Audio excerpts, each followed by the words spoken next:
No more bad government in Nigeria. Nigeria what? The only media that have been consistent speaking against the bad government and for the purpose for reformers. Nigeria what? Yo!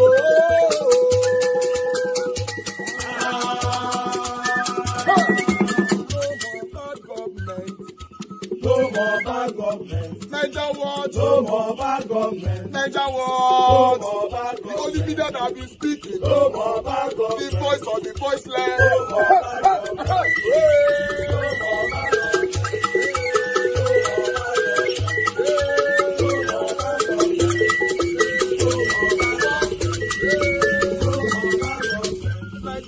No more bad government. For the poor. No more bad government. Nigeria what? No more bad government. Nigeria what media?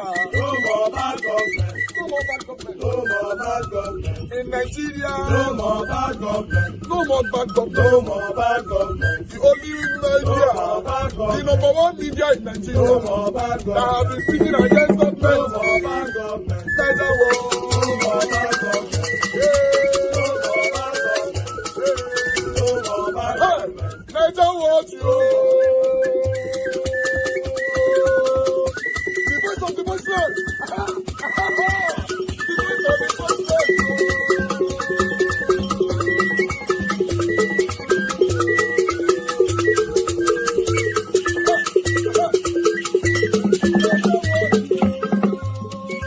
Voice for the voiceless.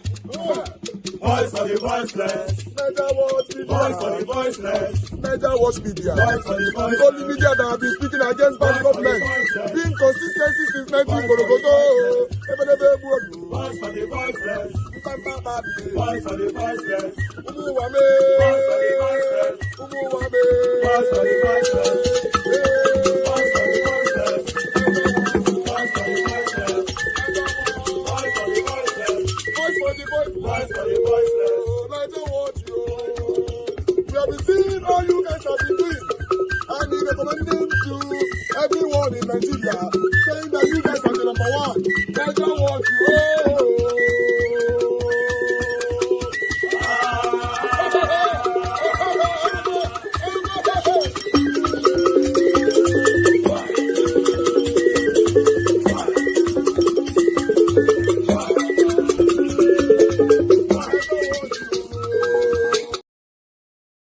If the essence of government is the security and welfare of the people, then as long as there's plenty, poverty is evil.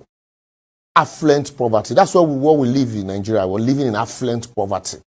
The news recently broke that a British international primary school, charter house located somewhere in Lekki, Lagos, was charging as much as 42 million per annum as school fees for its pupil in a poor country like ours. However, the school management issued a statement clarifying the claim that the school fees are currently 26 million naira per annum and not 42 million. Oh boy, now wow. 26 million as school fees per annum for Pekin when they primary school in a poor country like Nigeria, where many states can't even pay 30,000 naira as minimum wage. And many of our public schools in the country are public slums. And unemployment rate is frightening as fraud is now celebrated as a profession. 26 million. Well, I know some of you who will go to defend them now. They say, if education is expensive, try ignorance. And others will say, well, it's the school is attended by expatriate, kids of expatriate. Even at that, maybe for Nigeria that they make the money, whether they pay the expatriate salary, must education be beyond the poor in a country like Nigeria, where ostentatious lifestyle is the attitude of government? So if you pay 26 million naira for a kid in primary school, that means you go pay 62 million naira for that kid in secondary school. And maybe 112 million for the same child when he enter university. And then the child will graduate, there won't be jobs. And then you send the child abroad. Is that not overhead? Go to countries like Poland, Germany, Czech Republic. Charles University and the University of Warsaw are some of the cheapest universities where top-tier programs are offered at an affordable rate. Although universities in all the Nordic countries are relatively affordable, but public universities in Norway remain free for everybody from both within and outside the EU, with the exception of a few specialized programs. But here in Nigeria, go to Edo University in Iyamo. It is ranked as the most expensive state-owned university in Nigeria. Yet, the other state university, Edo State University in Ekpoma, under the previous administration of Godwin Obaseki, suffered from lack of infrastructure and adequate funding until the recent administration in Edo.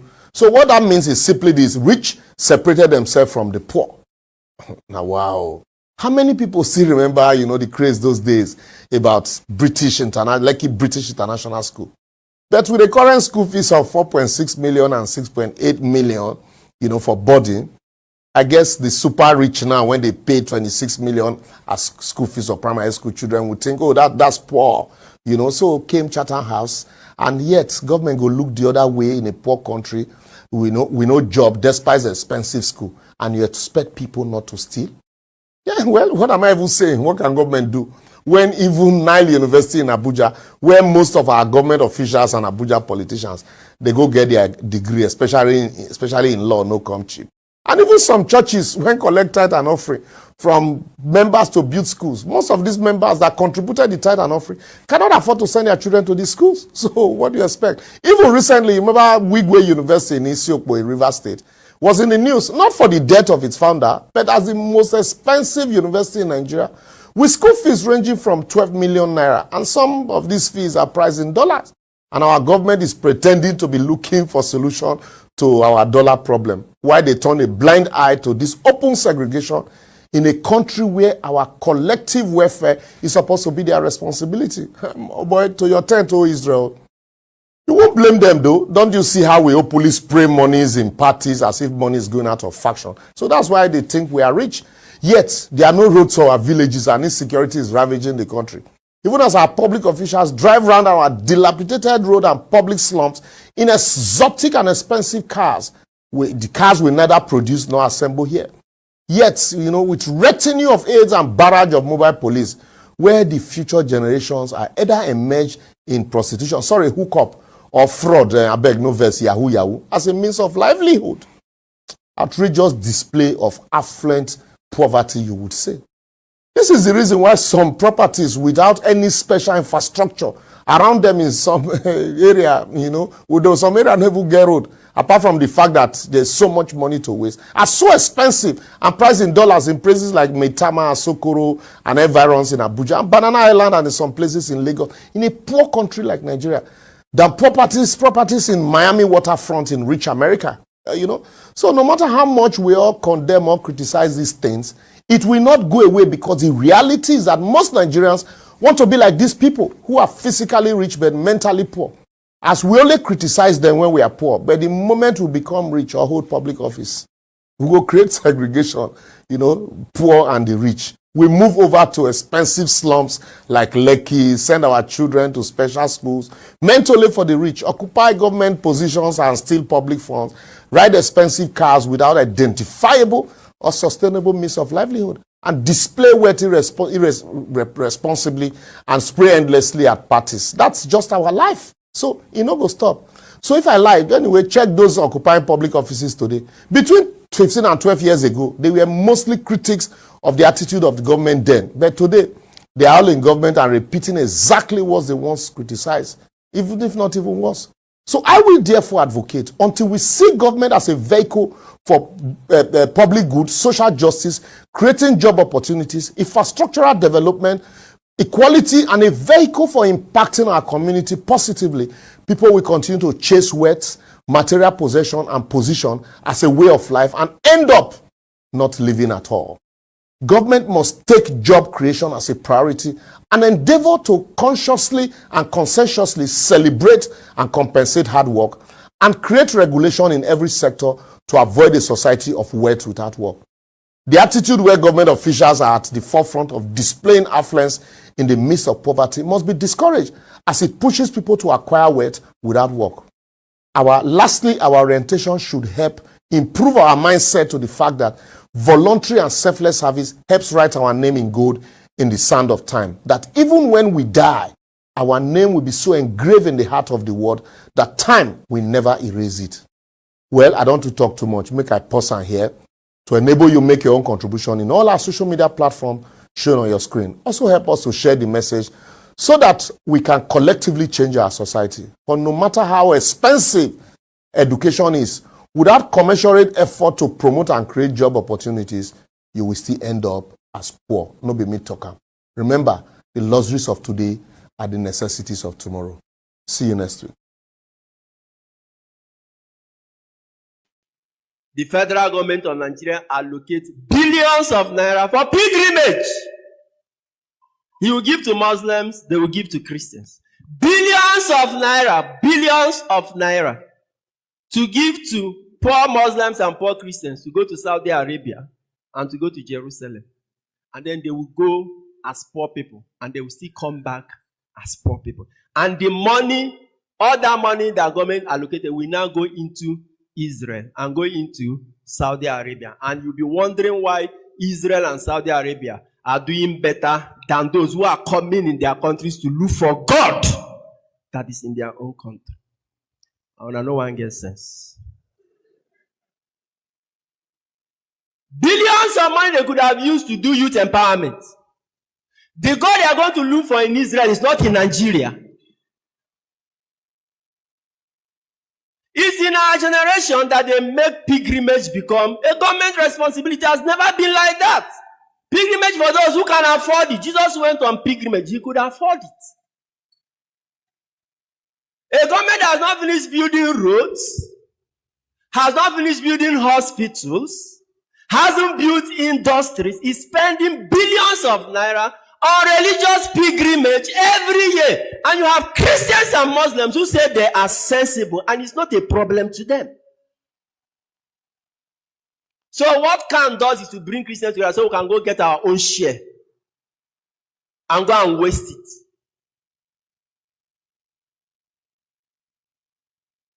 I haven't seen stupidity and foolishness working so elegantly, and the people who are friendly it are not aware.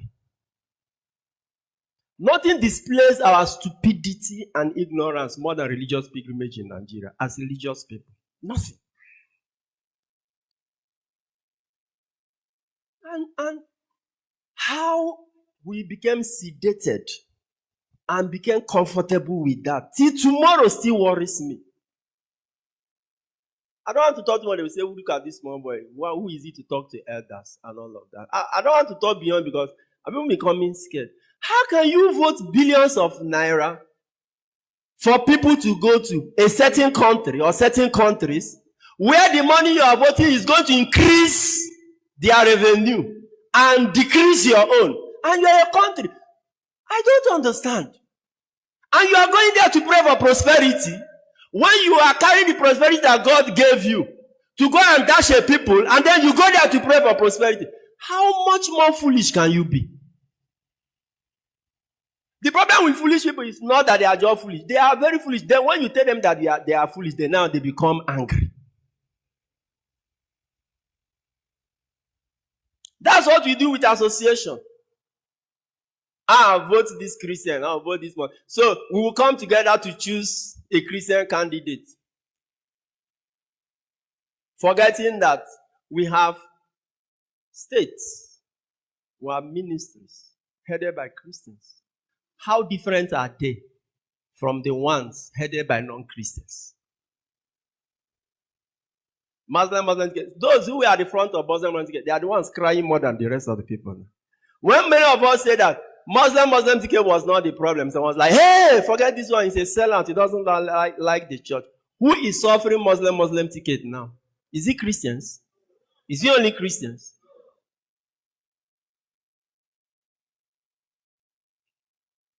Let's not be lost.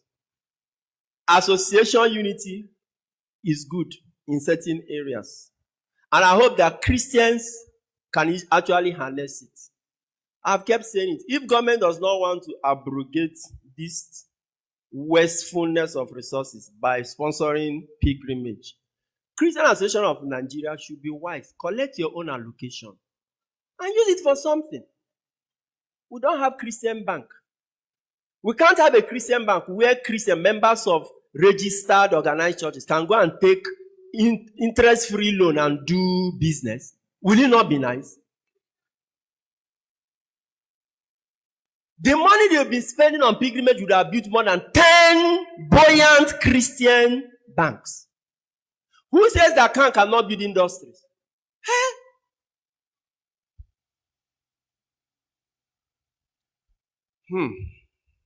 What do you? And the worst is that they even collect that money for pilgrimage. They don't even sponsor the poor people. But you as a poor person, how can somebody come and dash you 5 million? Or let's say it will cost like, say, total everything, transport, hotel, outing fee and all that. Let's say it will cost you about 3 million. Somebody will now use 3 million and buy you tickets, do visa for your papers to go to Israel for 2 weeks or 1 week. Then you will come back and still meet poverty. You don't get sense. It's not like after going to Israel and coming back, your economic life will change. That person not will give you that 3 million, make you use and start something. We must have sense. Nigerian problem is it's not a problem of faith, now it's a problem of what? Sense. We must have sense. At that level, the church, any church, Christian churches are an association. They are not the body of Christ. What makes a church? The church is the body of Christ. And I will tell you what makes a body a body. But we can use it. There are some positive, this thing we can use it. Valentine's Day. As the world marks Valentine's Day today, February 14th, a Nigerian pastor has called for its ban, describing it as an immoral celebration. The pastor, Bishop Charles Igele of the Holy Spirit Mission Church, told the news agency of Nigeria on Wednesday that Valentine's Day has been distorted from its original purpose of humanitarian aid and helping the needy. Well, he described the emphasis on romantic relationships during Valentine's Day as a deception from the devil, aimed at imposing a global culture of immorality. Well, according to him, many young people and even married individuals have embraced a distorted view of love, ignoring the agape love emphasized in the Bible. I want to start with our pastors, and I just want to quickly let me just quote the pastor. The pastor said, and I quote, "The day is associated with a romantic demon known as Cupid, one of the rulers of the darkness of this world, as found in Ephesians 6:11-12. Cupid is the Roman name for the Greek god of love, Eros, from which the word erotic originates." Ayo, let me start with you. You are reading. Are you okay? Do you want to check the Ephesians? Go ahead. Check it. Our favorite Nigerian wife. You know I'm starting with both of you. So you can just, I mean, I'm going to leave you to read the scripture. Are you ready or should I go she will ahead? find it. Yes, that's what he said. Okay. Yeah. So it has nothing, okay. It has nothing to do. Can you read it out? All right, 6:11-12 says, "Put on the whole armor of God, that you may be able to stand against the wiles of the devil. Yeah. For we do not wrestle against flesh and blood, but against principalities, against powers, against the rulers of darkness of this age, against spiritual hosts of wickedness in the heavenly places." Okay, so I think I get what he's saying. Maybe all these spiritual people, okay. Okay. So, do you want to start? Or let me start. I mean, one of the things I want to say, with all due respect, I love pastors and the real ones. I say that. The real ones. Yeah, now. Yes, now I always say one. that. No, I didn't say. I said I love pastors. Fine, I didn't say that. What I just want to say is that it's not that deep now. No, I don't. It's not that deep. This, I understand his sentiments, and I know there are different connotations when you talk about love, but I see Valentine's Day in the purest sense of it, which is love. Yes. I think it's an opportunity for us to really define and teach, especially the younger ones, what real love means. The earlier conversation we're having was around, how love has become transactional. This is a time for you to actually teach, especially for parents. So my favorite memory, you started with that question of Valentine's Day, was actually from my mom when we were younger. Yeah. So on Valentine's Day, she would buy gifts and take us out to dinner. And I thought that was such a beautiful, true expression of love. And so that's why, don't blame me for loving love so much. Yeah. I learned it from a queen. Yes. And then when we grew older, so when we grew older, we understood what healthy love should be Absolutely. like. And the things aren't so expensive. She would even encourage us to give gifts to our friends in class. So this is what I would hope that pastors can take the narrative and actually push it. Jesus himself, God, the Bible says in 1 John 4:8, is love. The definition, the essence of God is love. So let's take it back and not allow the world, as they say, to define what love should be. Let's take it back and really teach people the true essence of love. Call for the ban of Valentine's. Let me start with you and then you go. For me, why? Why you want to buy Valentine? Don't do it. Truth is, I mean, like I said very aptly, see, I know there are people that use it, you know, as an opportunity. And it goes back to what we're saying, the cultural norm. Take, for instance, a woman had made too much demands. She finally comes over after he meets all the Valentine demands. He starts to say, what's the thing in return for me? Sex. It becomes transactional. That's always the case. But as you talked about, if we have true healthy love between a man and a woman, it's not going to be about the size of the gift, but it's going to be about the heart of the gift. And that's what we should always look at. And really, the person who celebrated Valentine himself was a martyr because he stood for something, fighting for something.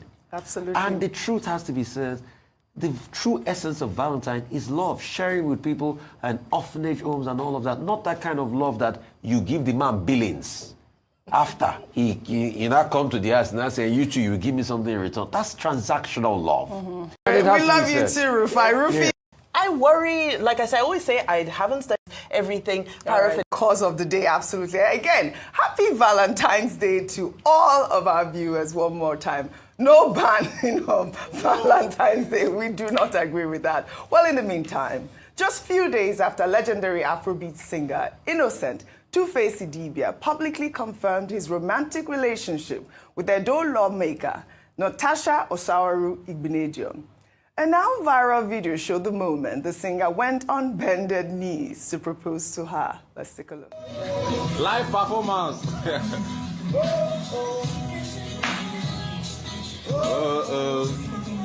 And I say not yet, please.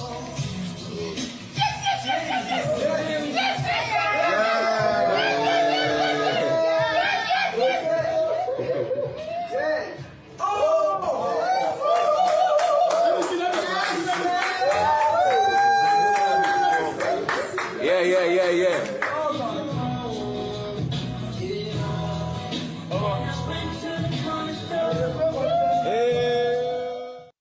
All right, there were some scenes there that, you know, Yes, we saw. Which What scene was that? Is it 1,000 naira notes? It could be dollars. I didn't really see it properly. Is it dollars or naira? Fake naira too. You saw blue money. Is it dollars or naira? All right. Oh yeah, can we zoom in? Okay, no problem. No problem. But this is for Rufai. Because that's a lawmaker, so that we say it now. Absolutely. She is a lawmaker. You're absolutely right. But you know, this video has sparked a lot of conversations online, especially given the fact that, you know, only recently he declared his love, and he also talked about the fact that, you know, he's fine with Annie Idibia. He's still going through a divorce, and now we are seeing an engagement. I mean, I don't know how right that is. Well, in a new twist of events, Two-Face's mother, Rose Idibia, has asked the Edo lawmaker Natasha Osawaru to allow her son to go through the proper process of divorce before moving ahead with their marriage, alleging in this video, now making the rounds on social media, that her son is under a spell. Let's take a look. Good evening, Nigerians. My name is Mrs. Rose Idibia. This message is for Miss Natasha Osawaru of Edo State. I'm calling on all mothers in Nigeria to help me beg her to release or to free my son. My son is going through a divorce process and he's clearly not in his right senses now. I know my son. This is not him. Please, Natasha, the bead you put on his hand and on his neck, remove them and free him. All right, this is the video of the moment. At this time, we are seeing that there's some division in the family. I mean, Rosie Idibia in her rightful place, asking mothers, even like me, to intervene, intervene in the conversation.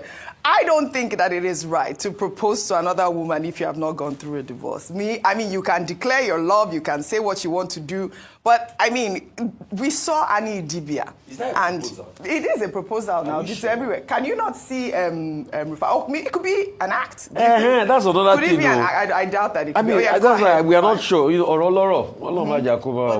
has come out to say that. I mean, did you hear that video just now? Okay, based on his mom assertion of a proposal, but I don't know. Your thoughts? I think that the person we really need to appeal to here is the mom who is, I believe, the elder, video, yes. the elder of the family. Yes. That these issues don't need a ring light. Yeah. It's not. Marriage is a tough and complicated journey. There's no perfect marriage on earth. Some people survive it, some people don't. And these issues, especially where there are children involved, are better settled in a closed environment with all parties concerned, with the elders and so forth, so they can, cut a way forward. And in doing so, yes, even if it has ended and he needs to declare his love for whoever and get married and so forth, let's just go through the process and let's settle things internally before we make all these bold public declarations. Because I know people downplay the fact that his children are watching, but I say the children are watching. I've seen some videos from I think it's Olivia on TikTok, and it was Isabel, right, on TikTok. And yes, she was talking about, it doesn't bother her and so forth. But why should she have to now come and start defending her parents on social media? It's very unfair. We haven't even started talking about the bullying those children might be subjected to in school, because people are on social media and they're going to take sides. They're going to come to school and start saying, your mommy did this, your daddy did this. And so I also blame Annie and Two-Face themselves for going on that reality show where they now decided to open their marriage to now we are all online in-laws, we all have an opinion,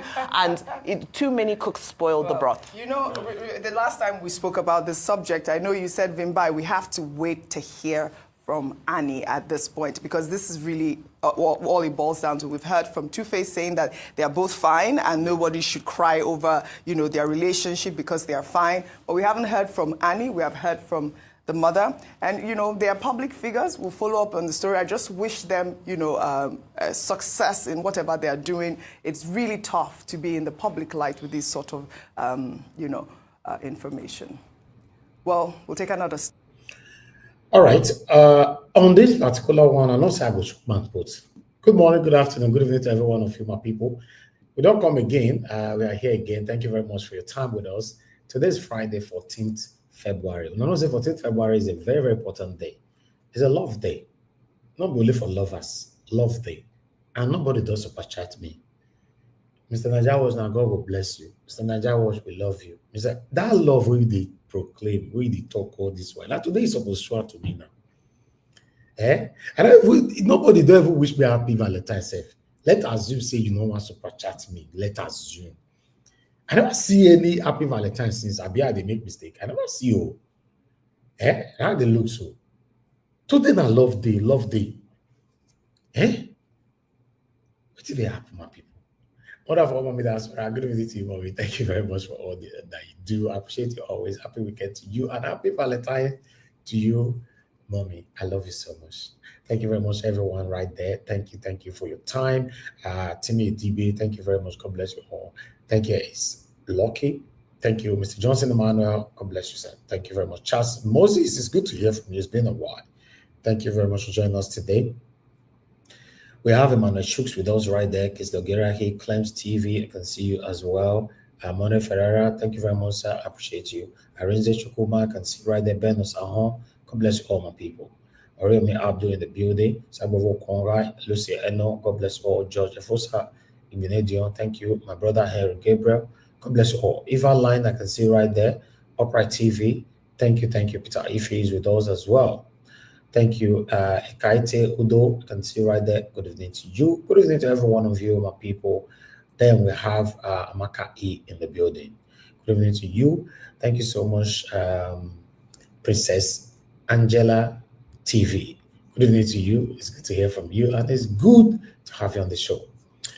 Golden Mark Stars. Thank you very much for joining us today. I appreciate you. Thank you so much, my people. Then I'm sending government in the building. God bless you all, my people. Now God bless you. Now. Thank you. But before we move on, where is Mama Isho? Today I love day. Make her ask for Mama Isho. Madam Busy Brace, you joined us the other day. Yes, I know you are fine, but today make I ask of you again. Thank you very much. Many people will never hear from for a while. Well, not they. Say what they mention names like this. Mrs. Igini, you called me yesterday. I couldn't pick your call on air, but happy vow to you as well. Happy vow to every one of you that have been consecratedly joining us here on this platform, speaking truth to power over what is affecting you and I today in our country. I appreciate you all. Happy Valentine's Day is for love, to you to show love, not only for your lover. People are getting it wrong by thinking that it's only for your lover and all that. No. Even some people now don't go carry another person lover now. You dey carry am for Valentine for dates.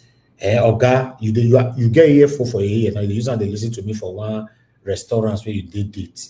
That woman not be your woman. Free her.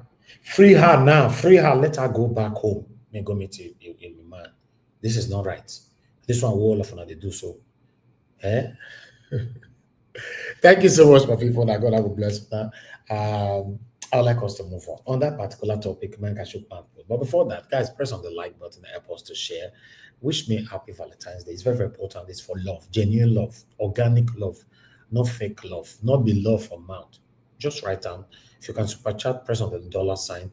Encourage our, do that. If not, just write it. Me seeing it alone, I'm good with that. Noah Prince, thank you very much. Good evening to you. I appreciate you. Clifford Isabel, thank you. Miracle B, thank you. Positive Mind, thank you. God bless you. God bless you. Sarah, I can see you. Mike Akiambare, thank you, my people. God bless you all. But I'd like us to move on. On Two-Face Idibia. Imama.com out. I do video this afternoon. I don't know whether someone from that don't see him. Imama say the Ojuju bid where he put for his son Hame remover. When I'm not forgetting a 50 years old man. Now that they advise so many live so not even 50, two never reach 53, if I'm not mistaken. Well, I'd like to recapitulate on what I talked about today. Let's listen to this. We should talk about this morning. Two-Face Mama don't come out. Come warn Natasha Osawaro. Make him leave his son alone. This particular one, so before I go talk put for this matter, make una listen to what Two-Face Mama want talk for this matter. Good evening, Nigerians. My name is Mrs. Rose Idibia. This message is for Miss Natasha Osauru of Edo State. I'm calling on all mothers in Nigeria to help me beg her to release or to free my son. My son is going through a divorce process and he's clearly not in his right sense. I know my son. This is not him.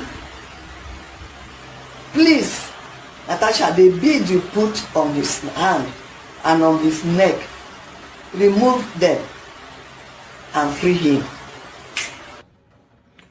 All right. When I don't hear what Two-Face Mama talk, he say make Natasha make him leave a pikin alone. The bead where he put for his hand or leg or neck, make it cut him, make it let a pikin go. But the last time I checked, Two-Face is over 50 years old, which is entitled to take his own decision, right? And the last time I checked, allegedly, this same Mama so no like Annie. According to the information where they reach us, say, they let Annie enter her house. She they ask for Annie. If she and Two-Face want see each other, now outside, either Two-Face go see Mama, Annie not go follow her, or with the way Annie they follow her, they not go to the Mama house together, allegedly. Now, Two-Face say he don't find another love. Mama say no. Even this one, at the age of 50, now Two-Face day, more than. Mama still say no, this one he no go work. Say na juju, na they take cash. A 50 years old man. Natasha will decide to follow man where don't bomb, get picking everywhere. She know what she go see for front, or maybe she'll be able to stabilize everything. You never know. Nobody knows the journey of anybody. But at the end of the day, you coming out to say you're 50-year-old or over year-old son, make they remove bead for the hand. The bead when Natasha tie for the hand, it be as it gets. A lot of people have responded to this. I'd like you to read the comment you can see on the screen.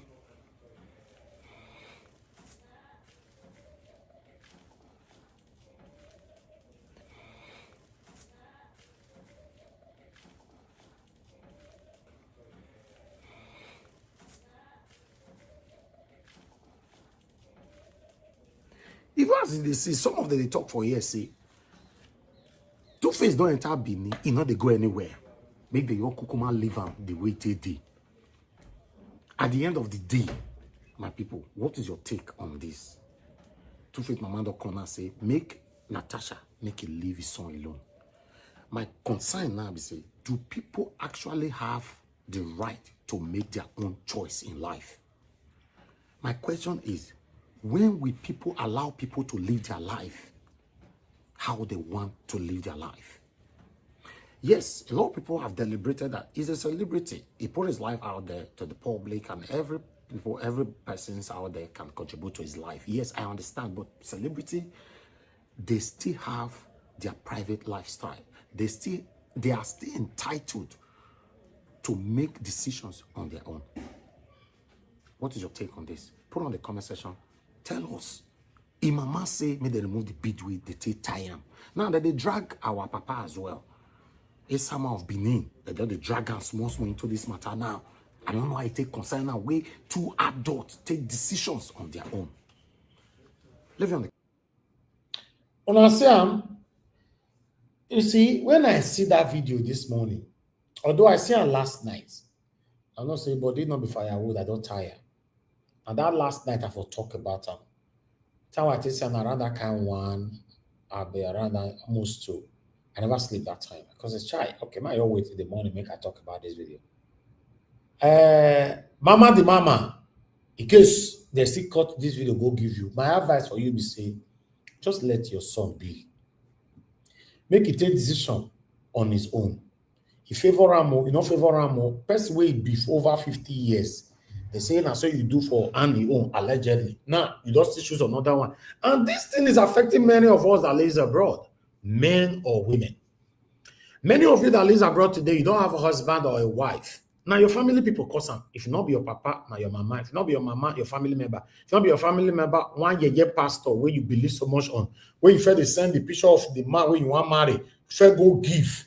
Then that year pastor can't tell you, say, oh, what God revealed to me. Say this person, not be saying not good though, but in the future, it will break your head. Then you go end that relationship. Now I made many of them don't live 40-something years, 50-something years, no husband, no wife. No husband, no wife. Because you're either your family member or your satanic pastor or any other person you relied on have conned you into deception.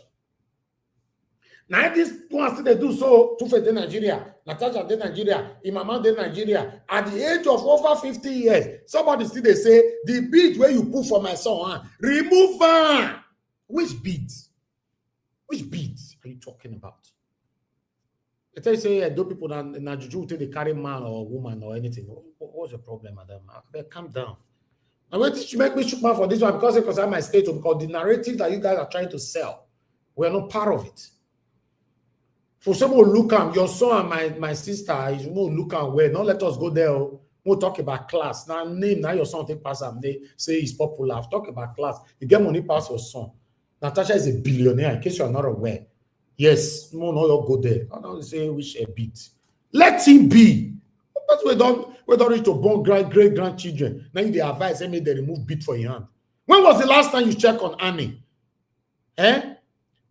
Mama, when was the last time even the hospital where Annie did? So when you don't go there, go check on her. Make use hand take rub her head, say God will heal you. When was the last time? This hypocrisy and everything. I'm not part of it. Let them be. Let them be, man. And for those of you now where you carry on other people matter put for head, so let me reiterate. Do we have right to our own decision? That is the question. Let people be.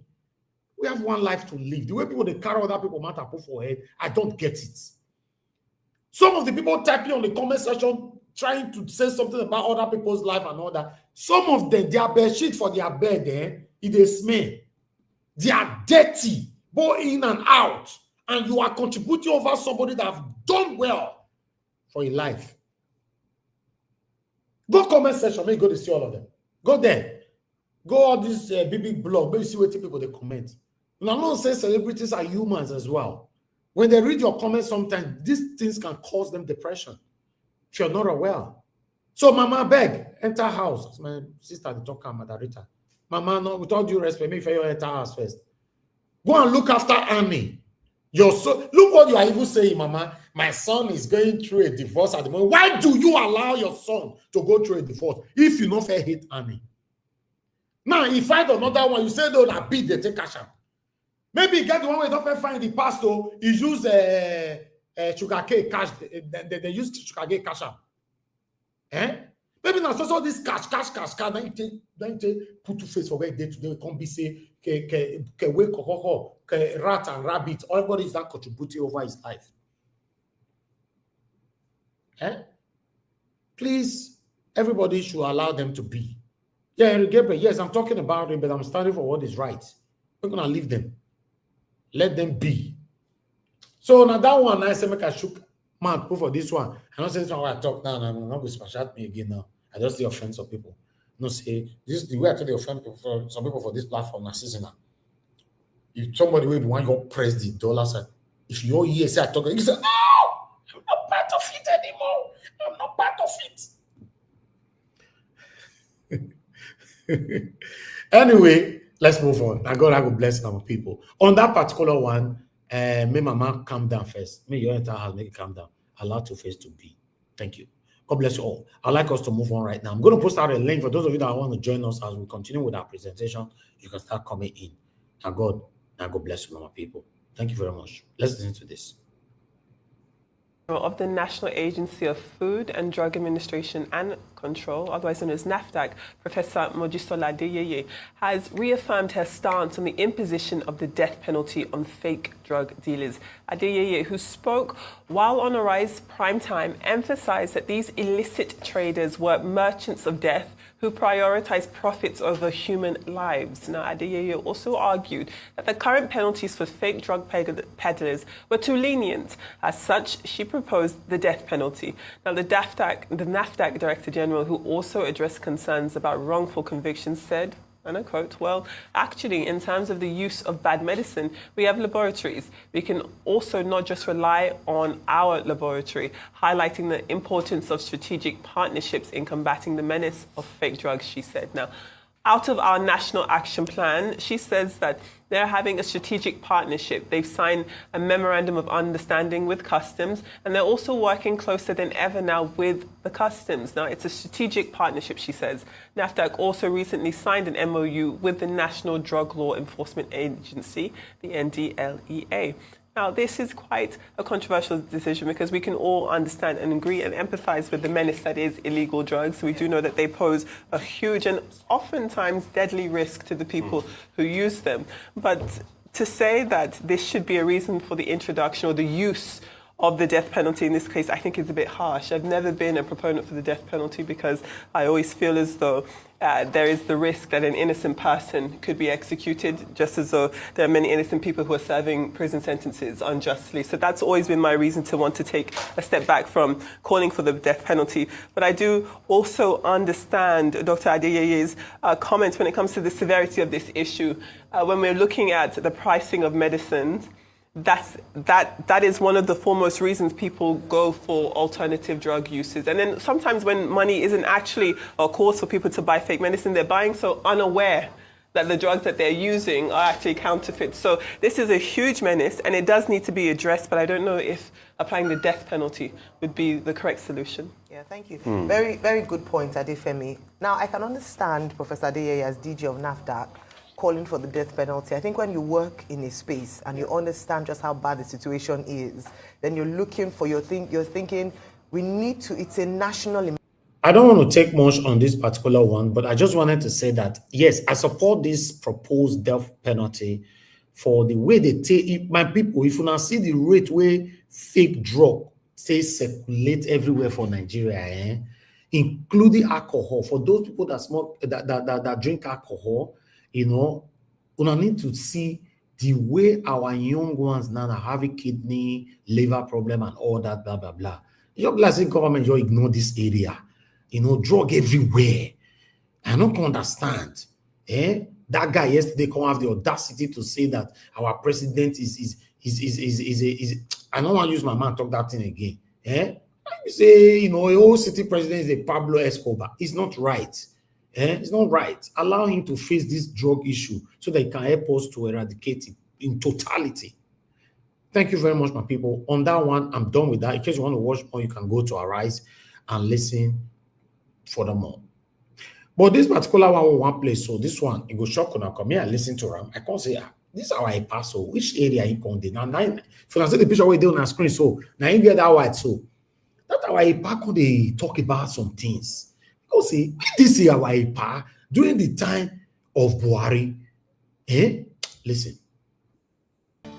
Pro-North Social Political Organization, Arewa Consultative Forum, and some prominent voices from the northern region of Nigeria has said that the region cannot be forced to re-elect President Tinubu in 2027. The ACF and other northern leaders declared that no individual could claim to be the mouthpiece of the North, and as such, it is wrong for the chairman of the All Progressive Congress, Abdullahi Gandhi, to ask for the North to wait till 2031 before vying for the presidency.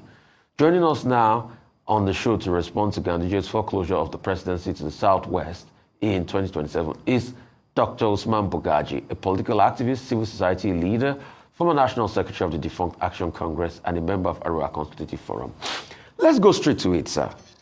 Are you saying now that this idea of one good turn deserves another, the South will do 8 years, the North will do 8 years, is already off the table? Because that was the general refrain that the South will be allowed to finish their term. So does the North want to vie for presidency in 2027 and break the rhythm? Is there anything we ought to know as regards that, sir?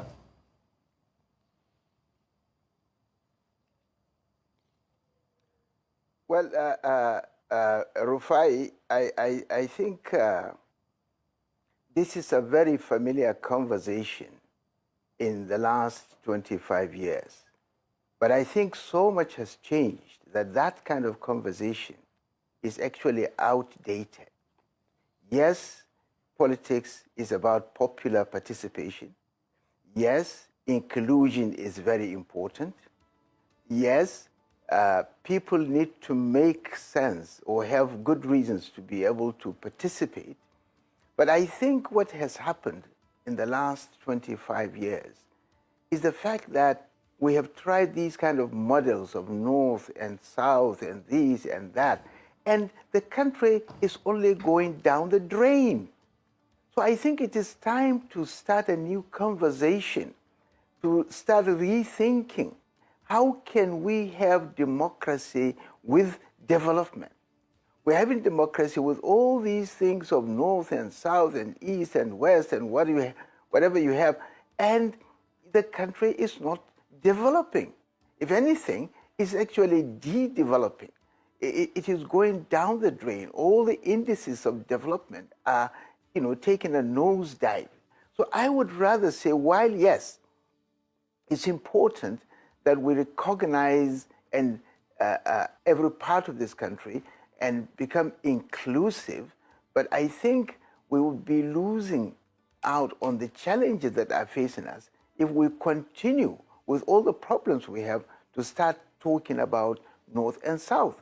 I would rather be part of a new conversation that's, start thinking about what team do we require that can fix this country that is about to break down, that is about to be run aground by reckless and irresponsible politicians who have held power in the last 25 years. And they are ashamed, they are not ashamed of the fact that they have not performed well. And they are still talking about, ambitions. Everybody has an ambition to be this, ambition to be that. People are talking about their turn and their turn. And what have you done with those turns? You are destroying this country. We can't continue with these kind of conversations. Yes, like I said, we have to recognize everybody, we have to include everybody, we have to consult, but this should not deteriorate to a level where we start looking at turn-by-turn kind of presidency, or we start looking at this, or become fixated with this formula of North and South, and some people say, oh, this tribe has not had its chance, so they have to have their chance. Okay, those tribes who have had their chance, what have they done? So is it a tribal matter in the 21st century? Right. Please. All right, thank you so much, Dr. Baguji. But my immediate question to you is, why now? I don't think you were this fervent, or the ACF was this fervent when it was said to be the turn of the North. And I believe this concept of turn by turn was done in such a way as to ensure that everyone in Nigeria is well represented. Why is it that it's now that it's the turn, let me use the word, of the South, that the Northerners realized that, or at least the Area Consultative Forum realized that it shouldn't be turn by turn, it should be by who ought to be there. And then I want to ask you if you agree with what your the National Publicity Secretary of the ACF said.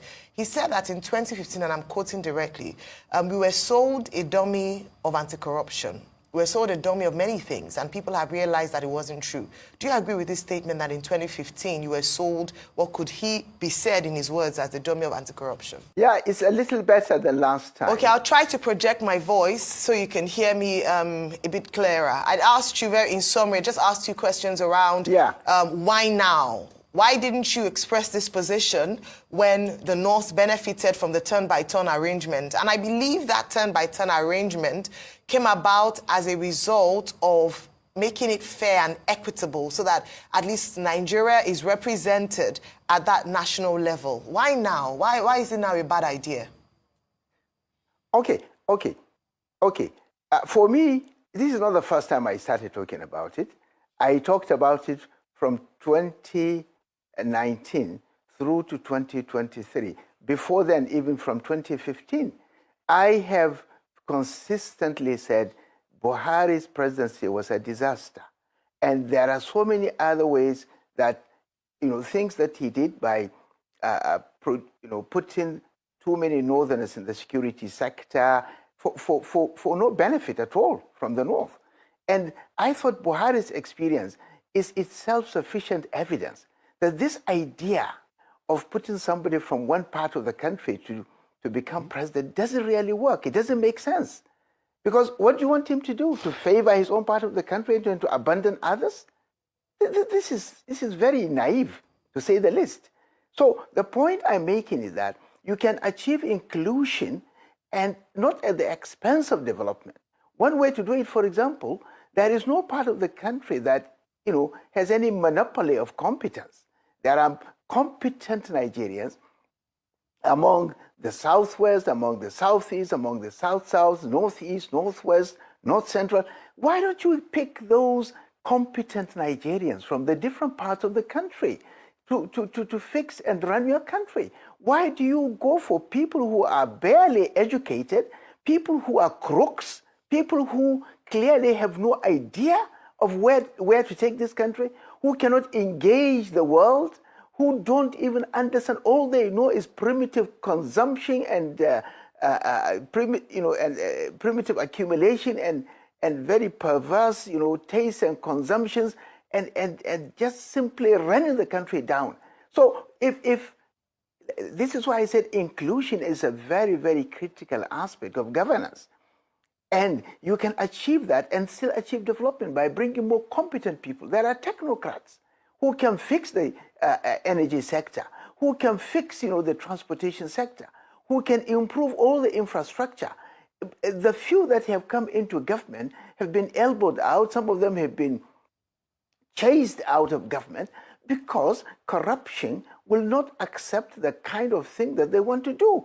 And I feel very sad.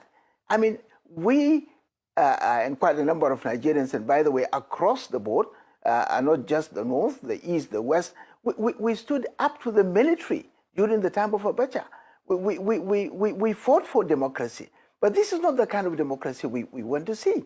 We want a democracy that takes cognizance, of competence and recognizes knowledge in the 21st century as the greatest capital, and try to mobilize. And Nigeria has a lot of these talents, has a lot of competent people. Why don't we bring them into governance? Why don't they lead the process? Why do we need some politicians who don't understand the world in the 21st century, who have no record of doing anything, competent anywhere, and all their life is life of sleaze and corruption, and because they've accumulated money through those corrupt practices, then they buy everybody off, and now we have a National Assembly that is just, literally for sale. Only money. I mean, they cannot stand up to the president on anything. And so this is the point. I think we have to change the conversation because we need a new narrative. And we have to be constantly aware, and I keep repeating this fact, that 2030, just another 5 years from now, we're going to be 300 million. Already today, we have more than 33 million people on the verge of starvation. These are United Nations bodies that are quoting these figures.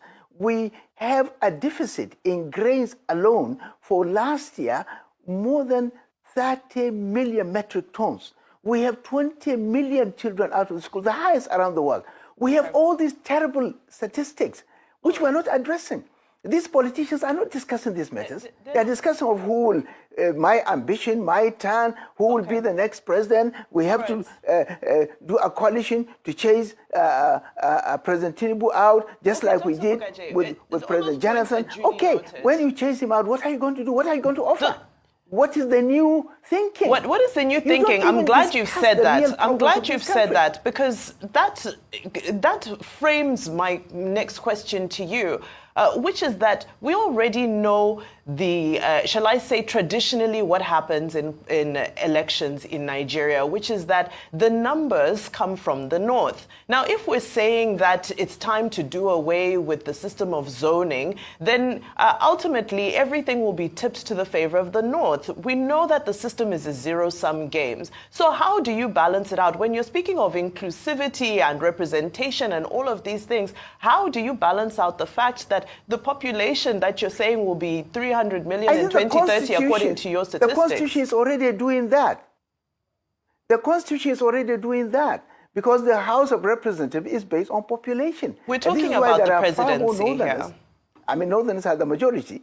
So, sorry, I didn't hear that. I'm speaking of the presidential ticket specifically because this is the one in contention. Okay. I think the presidential ticket should not be clouded by this North and South thing.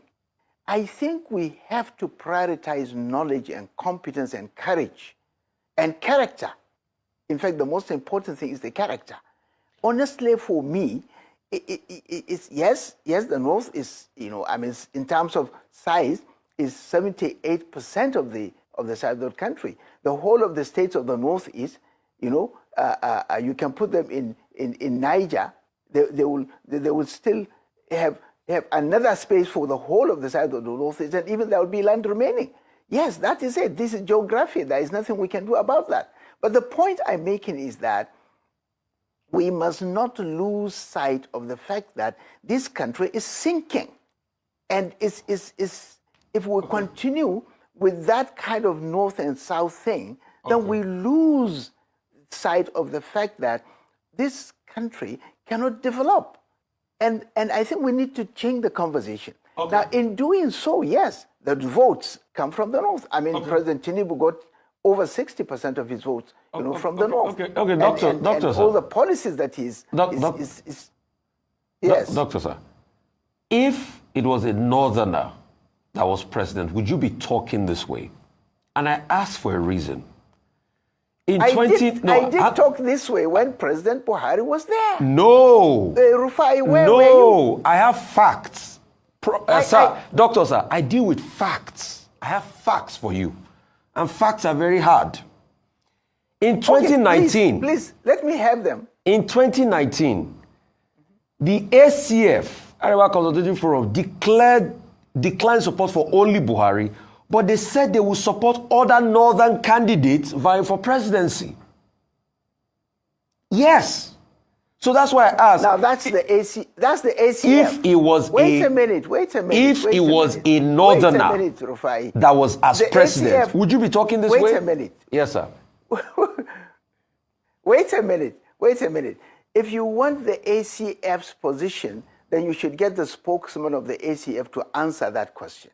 I, as Usman Bugaji, has not made that statement, and I don't believe, and I've made it very clear, that while inclusion is important, I do not insist that a president must come from a particular part of the country, beyond the fact that we should make sure that we prioritize competence, we prioritize character, we prioritize the courage to do the right thing. So, like I asked you the first question, sir. I asked you the first question.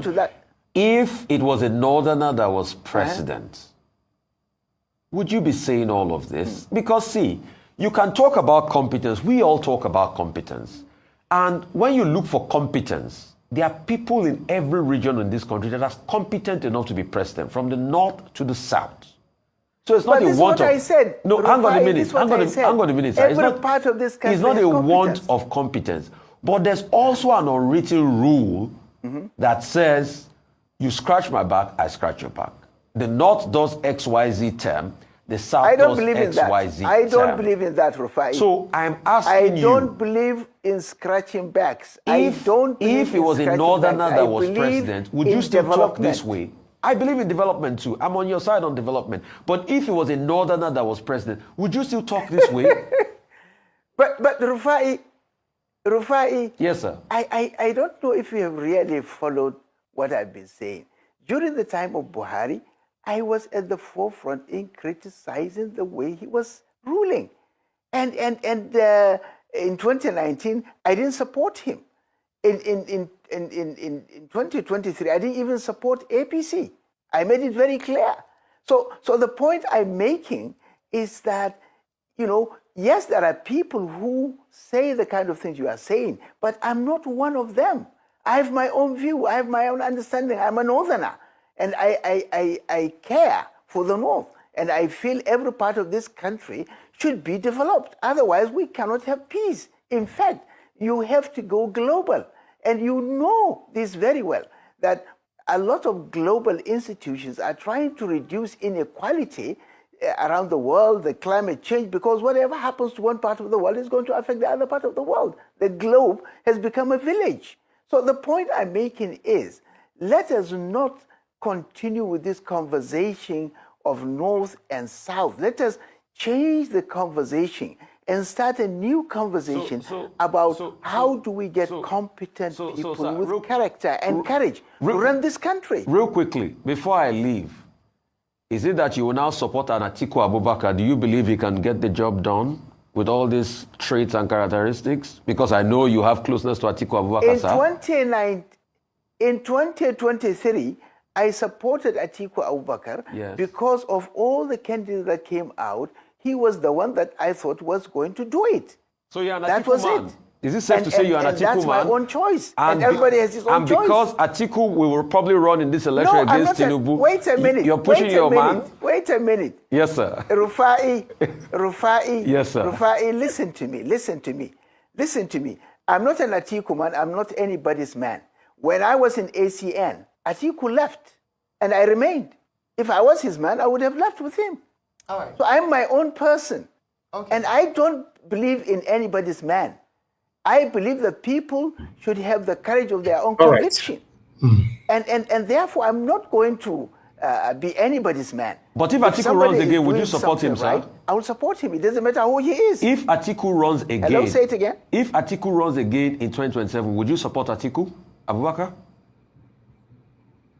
No. In fact, what I have been saying, if you have been listening, is that this idea of supporting one candidate with whatever combination of balancing of the ticket to go into the villa, to lock the gates, and then the wife will become the Queen Elizabeth I, and the children will become some prince and princess of Saudi Malak, and start behaving the way. This is outdated. We must not allow this country to fall into the hands of this kind of people.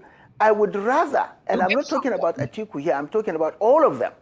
I would rather we do a collegiate leadership where we get the best and the brightest, and there are a lot of them in this country, to come forward and salvage their country. That's my view. Thank you very and much. I've expressed this view openly in so many places. All right, thank you. you. I'm not going to support someone because he has been an old politician who has been around for some time, and then a combination of... I am not. I've made this point very clear. All right. Okay, I asked a question earlier. I will stop it right there. That video shocked me. But I know why that video shocked me. We say, yes, I did not support Tinubu. I supported Peter Obi, and I'm proud of it, and I'll say it anytime, any day. But still, we should say it how it is. All these people, they come out now say, Tinubu must go, he must go. Tinubu must do just one term and go. Tinubu must this on that, on that. Where were they when their satanic northerner, Buhari, ruled for 8 years? Where did these people talk? This man, so, God bless Rufai. Rufai put out to her. You know, Ayo put out to her. Said, for Buhari time, EPA, we don't see you. How come now? They say, no, the northerner have to rule in 2027 and all that. Whereas for Buhari time, they say, no, Buhari must complete the tenure. 8 years, he must complete. See the hypocrisy. This is what we get. I thought I should bring that in because I need to move on. I don't have enough time, you know, to give a submission on that particular one. I'll leave it for my wonderful panelists. But meanwhile, I'd like to quickly appreciate my super chatters, spiritual happiness. Thank you very much. I'm very, very grateful. God bless you. Happy Valentine to you. Good to hear from you. I'm not sure if we don't hear from you this year, but in case not, Happy New Year to you. Agati J, thank you very much. God bless you. I'm very, very grateful. I don't know whether I don't hear from you as well, but Happy New Year to you. Happy Valentine to you. I'm very, very grateful. Special happiness. You did the second time. Although on this one, you say you disagree with me on Two-Face issue. Two-Face put his life out there, put his private life out there. So we must talk about it. Of course, I'm not saying people shouldn't talk about it, but we cannot dictate for them on what to do. You know, thank you very much once again. Eva Line, thank you very much for your super chat. I'm very, very grateful. God bless you. Thank you so, so much, my wonderful people. Thank you, Mr. Johnson Emmanuel. I'm very, very grateful, sir. Thank you very much. My pocket never run dry. Every one of you that have super chatted me, thank you so much. Then the last one is Amaka E. Amaka E, thank you very much. You sent money to my Nigeria account. I received it. I received 30,800 naira. I'm very, very grateful. That one will reach me to buy fuel for my generator. I'm very, very grateful. Sometimes I don't remember say I get Nigeria account too. Some of them are saver for on a phone or on an archive. I'm very, very grateful. Thank you so much, Amaka E. Every one of you is supporting me on this platform. Today I love day, my people. You can do the same. Show me love. Today I love day. Now only once in a year we tell this year. Show me love. If you think I'm doing the right thing though, if you think I'm not doing the right thing, you don't like me because sometimes our submission doesn't go your way. That's fine. I understand, but we don't have anything against you.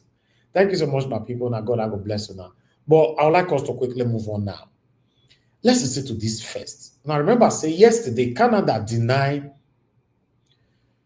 our chief of defense staff. I talked about it today as well. Denied visa. Say, why? Although not a good thing, say this thing happened. I say we be Nigerians. I do video about that. I'd like people to quickly listen to my video. Then I'll take you to some area where you know where you need to understand. People, this one it shocked me. The chief defense staff don't cry comments, and the young people for Israel Tinubu regime cabinet they say the Canadian embassy don't deny visa, make it a come Canada. Normally, now a big disgrace to our nation. Let's remove the chief defense out of this. Normally, not a good thing to know, say, Canadian embassy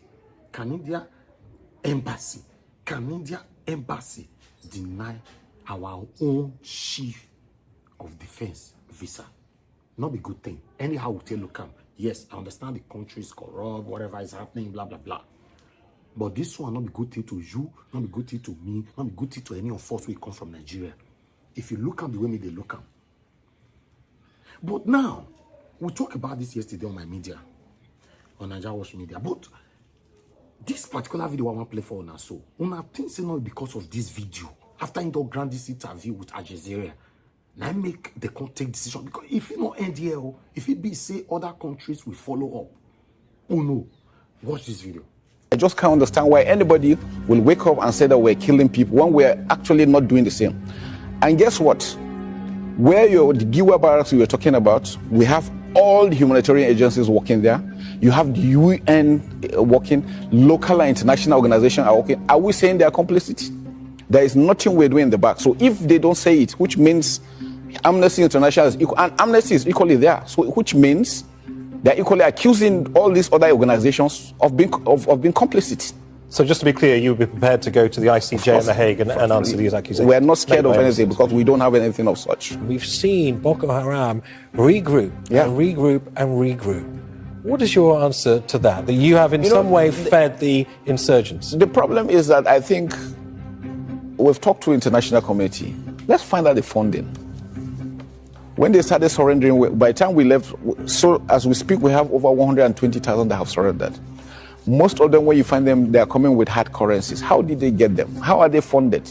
How did they get the training? How did they get the equipment? What is your suspicion? Well, maybe an international conspiracy. You don't know. Who knows? How are they be able to sustain themselves for 15 years? That is one question I think everybody should ask himself. For Nigeria to be able to hold them, and you go to Nigeria, everything seems to be working well. You must have an idea. I mean, let's not talk about international conspiracy theories. Let's give some hard facts. Well, I just leave it at that. I'm sure they know, and I'm sure everybody knows that these are the challenges we're facing, that needs to be addressed. So the UN need to come in to ensure that, because we need to trace the funding. How are they sustaining themselves for 15 years? What does the UN coming in mean? What does that look like? Track the funding. It's international flow. We don't have control over that. Whose interest is it to see Nigeria destabilized? Well, I don't know. You don't know. Your guess is as good as mine. Ask the question. You see, if you listen to that video, we know they buy person, we know they do this, we know they do that. They come the corner and they ask them questions, different kind of question and all that. After you don't go grant that this interview there, I believe, say me, I don't know. I just say I carry this video, come give you now. Whether not this video now the problem pass comment so. Wait till not think. Put down for comment section. Let us know, because all right, on that one, it can't be like say the matter can't be long. Make una listen to this particular video. This one go shock una.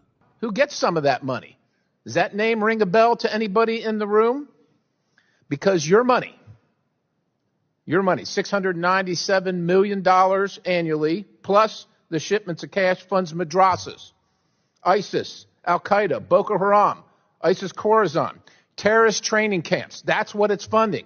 If you think that the program under Operation Enduring Sentinel, entitled Women's Scholarship Endowment, which receives $60 million annually, or the Young Women Lead, which gets about $5 million annually, is going to women who, by the way, if you read the Inspector General's report, is telling you that the Taliban does not allow women to speak in public. Yet somehow you're believing, and American people are supposed to believe, that this money is going for the betterment of the women in Afghanistan. It is not. You are funding terrorism, and it's coming through USAID. And it's not just Afghanistan, because Pakistan's right next door. USAID spent $840 million in the last 20 years on Pakistan's education-related program. It includes $136 million to build 120 schools, of which there is zero evidence that any of them were built. Why would there be any evidence? The Inspector General can't get in to see them. But you know what? We doubled down and spent $20 million from USAID to create educational television programs for children unable to attend the physical school. Yeah, they can't attend it because it doesn't exist. You paid for it. Somebody else got the money. You are paying for terrorism. This has got to end. I yield, Mr. Chairman. All right, let me tally that up with this article. Man, I don't know anything. As we say, I'm sure they carry on the go. USAID funded Boko Haram, other terrorist group, U.S. congressman. Now I talk this one. Now that video I play for now just now. You know, this particular one, so I don't want to read them. Because the words where they say Idibia get, but the money $697 million annually. But they take the cheap, they do the pet, all those people where they give you unrest and all that. Now confession time with this be all these things. Now punch. Now I talk this one. In fact, all the newspaper for the Nigeria carry, I only choose punch. Make I carry. Nigeria watch. Yes, sir. That's in a lie. Okay. Nigeria watch. You dey surprised? So it's not lie. So all the newspaper for the Nigeria they lie. Not be lie. Now lie they talk. We there for a year. We know the red request they play here. If you tell you the red request they play, I will give you one video. Then you know the red request they play. They want to. What they want to do. Wait, Oga, wait. You don't know what they do. No, go there. No. You see what this USA there? They want to collapse this USA because USA is doing a lot in the world. They want to collapse this so that then we have money as tax breaks for the millionaire in America. That's what is happening. We don't need it. You know what USA is doing? USA is not funding any government. It's like what you are saying right now, is it your opinion? Or USA is not funding any government. No, it's my opinion. It's not even my opinion. It is what is being written and being talked about in the network in America. No, written where? Thank you. Wait, I will bring video, make you hear them. Don't worry, just continue. You have to bring it to tally. I will bring the video so that you hear it. If nobody will talk here, wait. if you are supporting anybody, it's your own. So that means all the mainstream newspaper for the whole Nigeria, all of them, they lie. See, Nigeria watch, you cannot, what he's saying now, he himself that spoke, the congressman that spoke, he was not even defined there. He did not bring any fact there. He just said, oh, that means all the money that they are sending, they are funding terrorism. Is that a fact? Something? Are you telling? Is that a fact? Mr. Naja was wait. Let me ask a question. Are you saying okay for between you and the congressman, who should I listen to, you or the congressman? Exactly. Okay, between you and what Donald Trump is doing now, is it what he said when he was campaigning? I'm not Donald Trump. That is doing now. No. Don't even question me that way. The U.S. Congress people, they also lie every day. Should I start bringing lies they've said?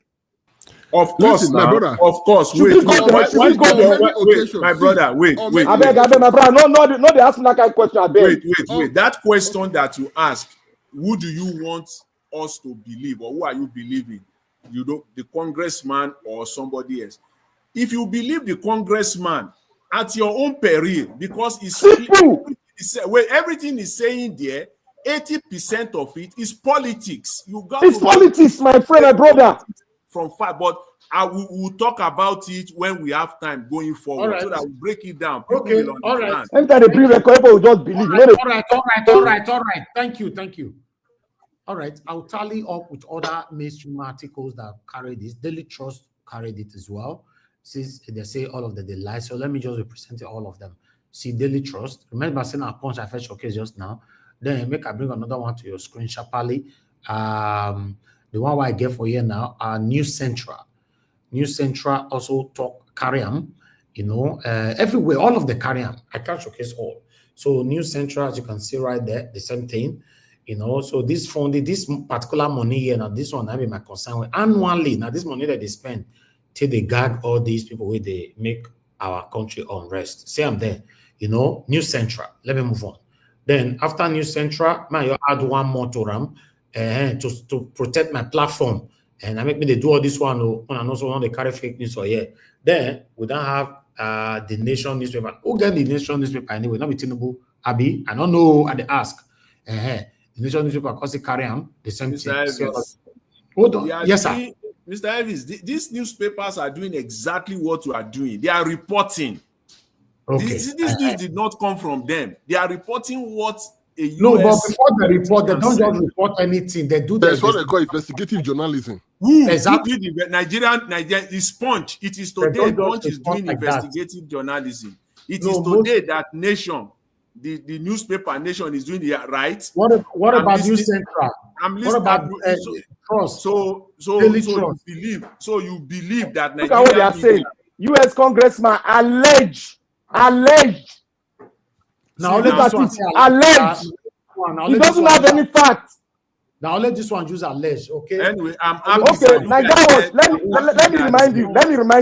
Nigerians, let me remind you now. Everybody, let me read everybody. The list UAE, United Arab Emirates, sent to Buhari that Nigerians are sponsoring terrorism. Where is that list? All of you are forgotten. All of you are forgotten. Okay. Mr. Elvis, I am. Sorry, to answer that question. When that list got to Buhari, they said Nigerians are sponsoring terrorism in Nigeria in collaboration with their foreign Western partners. That was what the record said. Say in collaboration, because you know why? I was in London when the report came. They said, sorry. I was in London when the report came. They said the arm that were going to Boko Haram, the kind of weapons that were going there, there's no way an individual can have. What are you justifying here? Are you justifying that they got the list and they did not release it? Are you justifying that it is okay? Okay, let me ask this question. Now, for the past more than a decade, Boko Haram don't cash out our country. Who they sponsor them? Who they fund them? Thank you, Nigeria Watch. The UAE sent a paper and info to the President of Federal Bank of Nigeria that these are the list of Nigerians sponsoring. When they say sponsoring, this money are used to acquire arms and various intel within Nigeria. That is why you see the barracks have been. They have intel on the barracks. They have intel on where the president is passing. Remember when they wanted to attack the president? They have intel. Mr. Elvis, what are we talking about our here? generals become billionaires since Boko Haram coming. Say congressmen, they sponsor. Our generals become billionaires. Where they get the money from? From this aid, US aid. That's all they come from. Leave that one they talk here. Okay, no wahala. Everybody will have their time. 8 minutes is a long minutes for you to talk about this. The final submission will be to 2 minutes.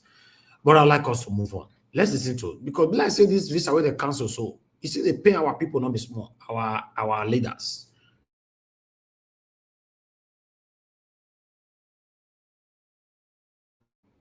Studies where stakeholders in the security sector raised more concerns about terrorism and insecurity in Nigeria.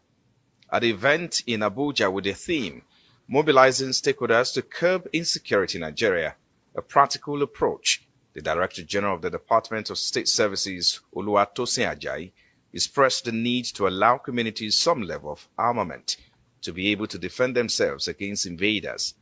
Citing examples from Azare and Tafa Balewa in Bauchi State, he said they were able to exterminate all the Boko Haram terrorists because they had a better understanding of the environment. On a lighter note, he said the DSS assisted in denying the Chief of Defense Staff, General Christopher Musa, visa for a program scheduled for Vancouver, Canada, for him to attend a lecture. We all belong to one community or the other. What we have to start experimenting is how we can make the community to prepare first, if the first line of defense for it. Meanwhile, the National Security Advisor, Nuhu Ribadu, described as disrespectful the denial of visas to the CDS and other senior military officers by the Canadian Embassy. Ribadu said the visa denial was a reminder of why citizens must work hard to improve Nigeria. If this country is going to work, we have to do a lot of work. Thank you for the courage to say that Canada denied you. They can go to hell.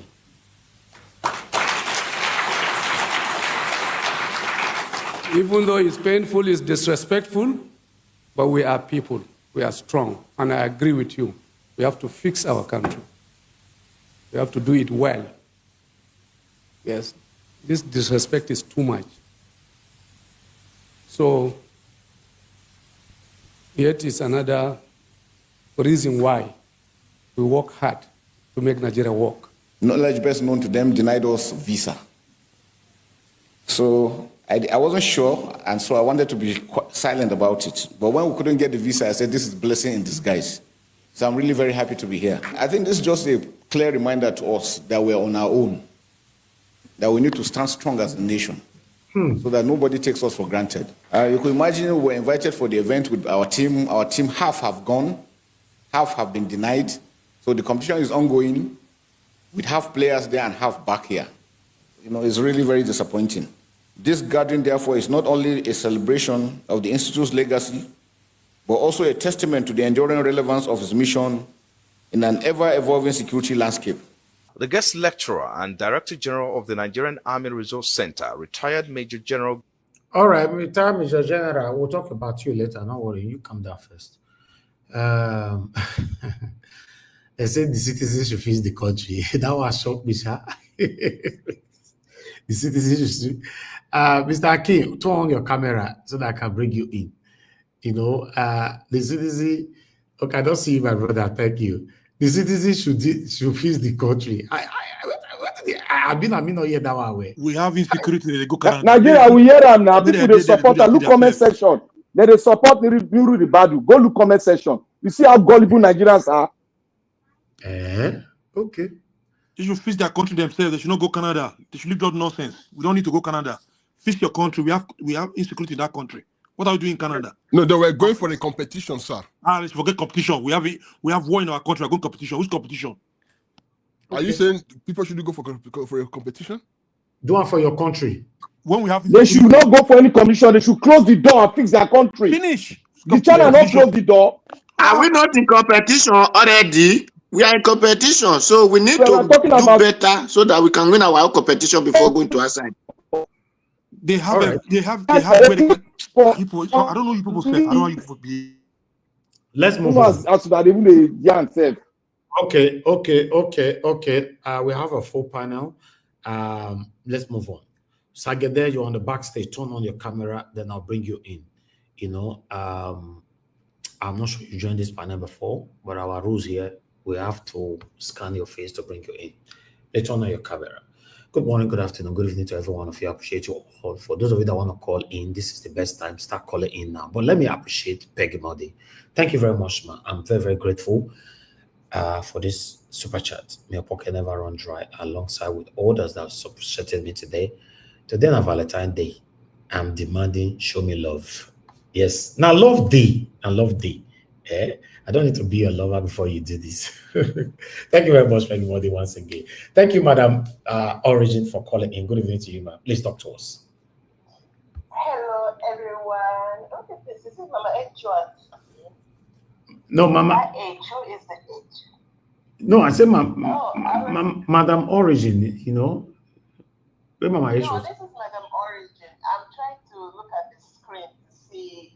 There is an H. Okay, no. That is Hakim. Oh, okay. Yeah. We miss Mama Echo. Yes, exactly. Hello, everyone. I greet all the panelists, all the ninjas. I love the ninjas in this and across the world, and of course, paying attention for what is going on in our nation and across the world. Thank you, Mr. Niger Watch. Thank you, Mommy Diaspora.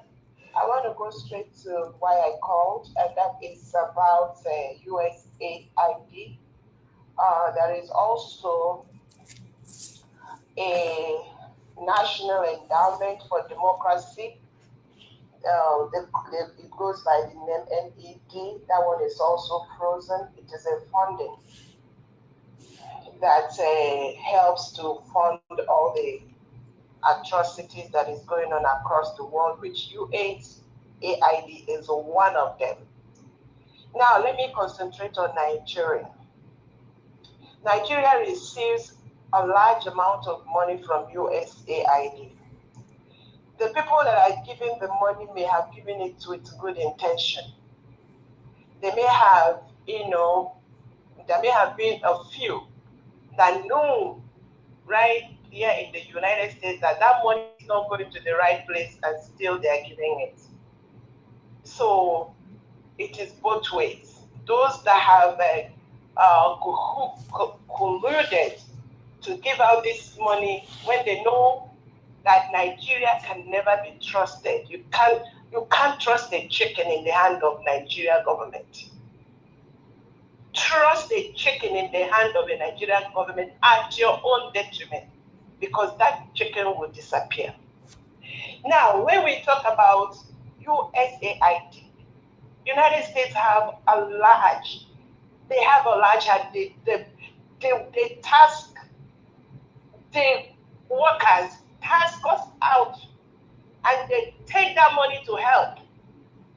Where is the money? Now let me ask Nigeria, and those Nigerians that are talking from the two sides of their mouths. Oh, about the USAID. Oh, about the money. The money for all the millions and billions of oil money, the gold in Nigeria, all the resources in Nigeria. I ask you, Nigerians that will come here, and I'm going to listen to all of you, to defend the indefensible. Where is Nigeria money? Where is the money that is meant to develop the country? Nigeria is too rich to receive any aid from anywhere.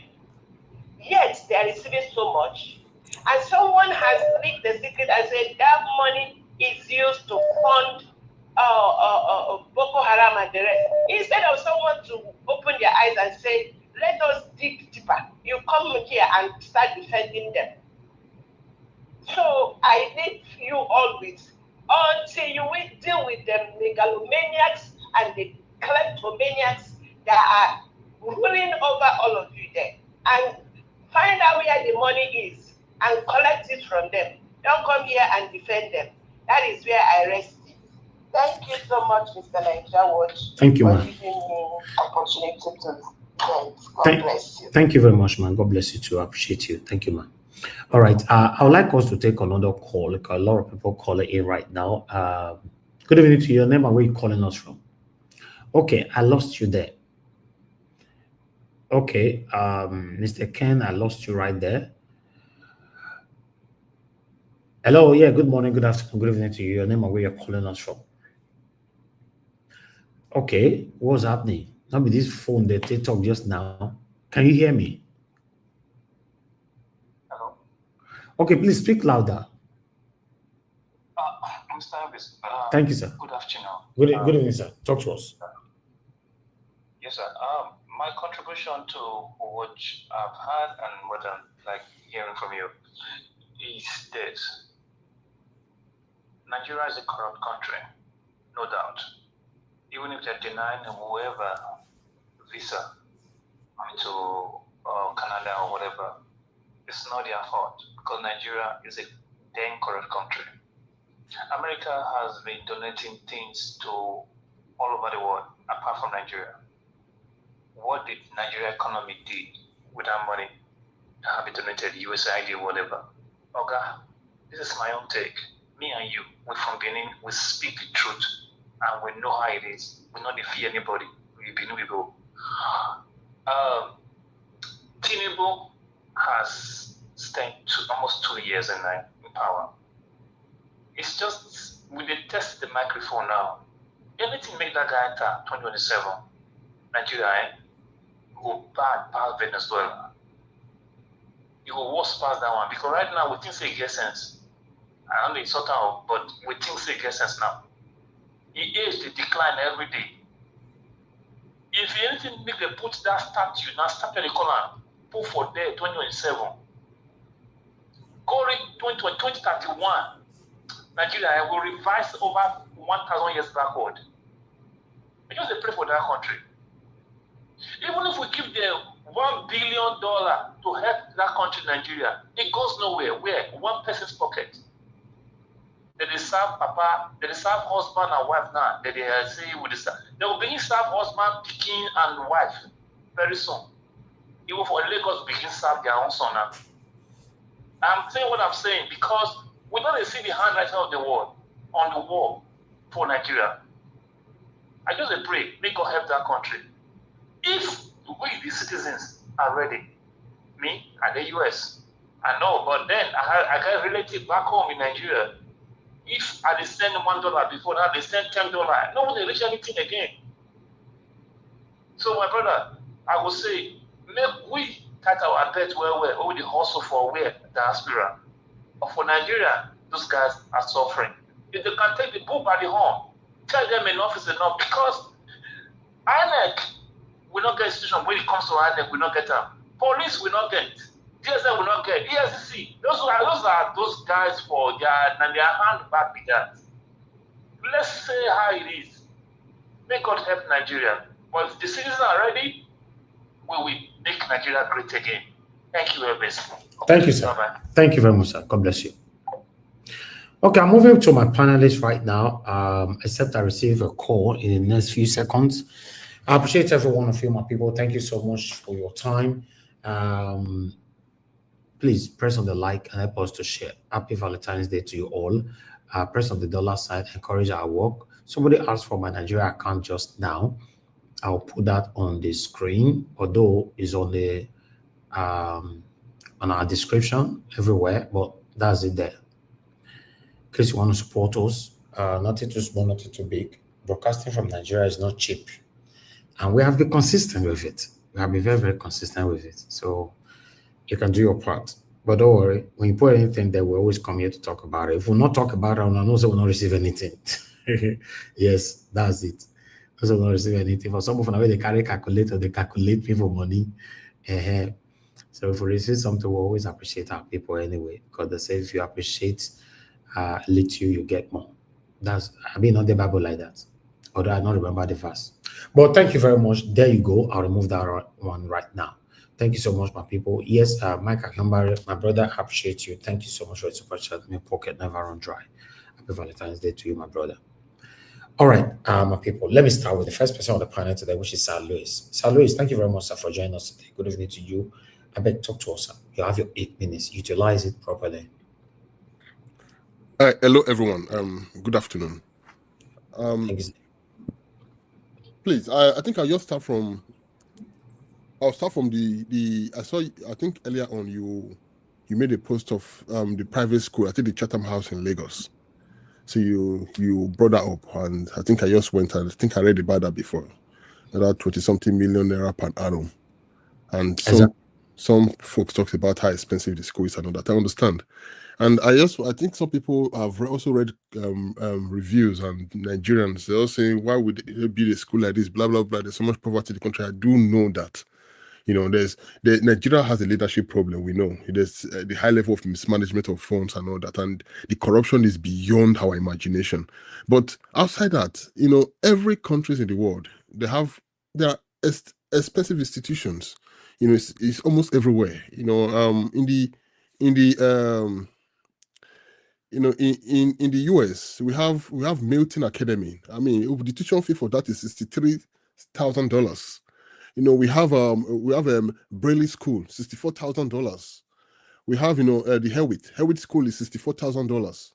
We have Marymount School of New York, that's $64,000. The list goes on. In the UK, the same thing. So we have Willingham College. 52,000. Are you comparing those countries with Nigeria? No, what I'm not comparing. What I'm saying is every country has expensive schools and not. You know, so that's just where I'm coming from.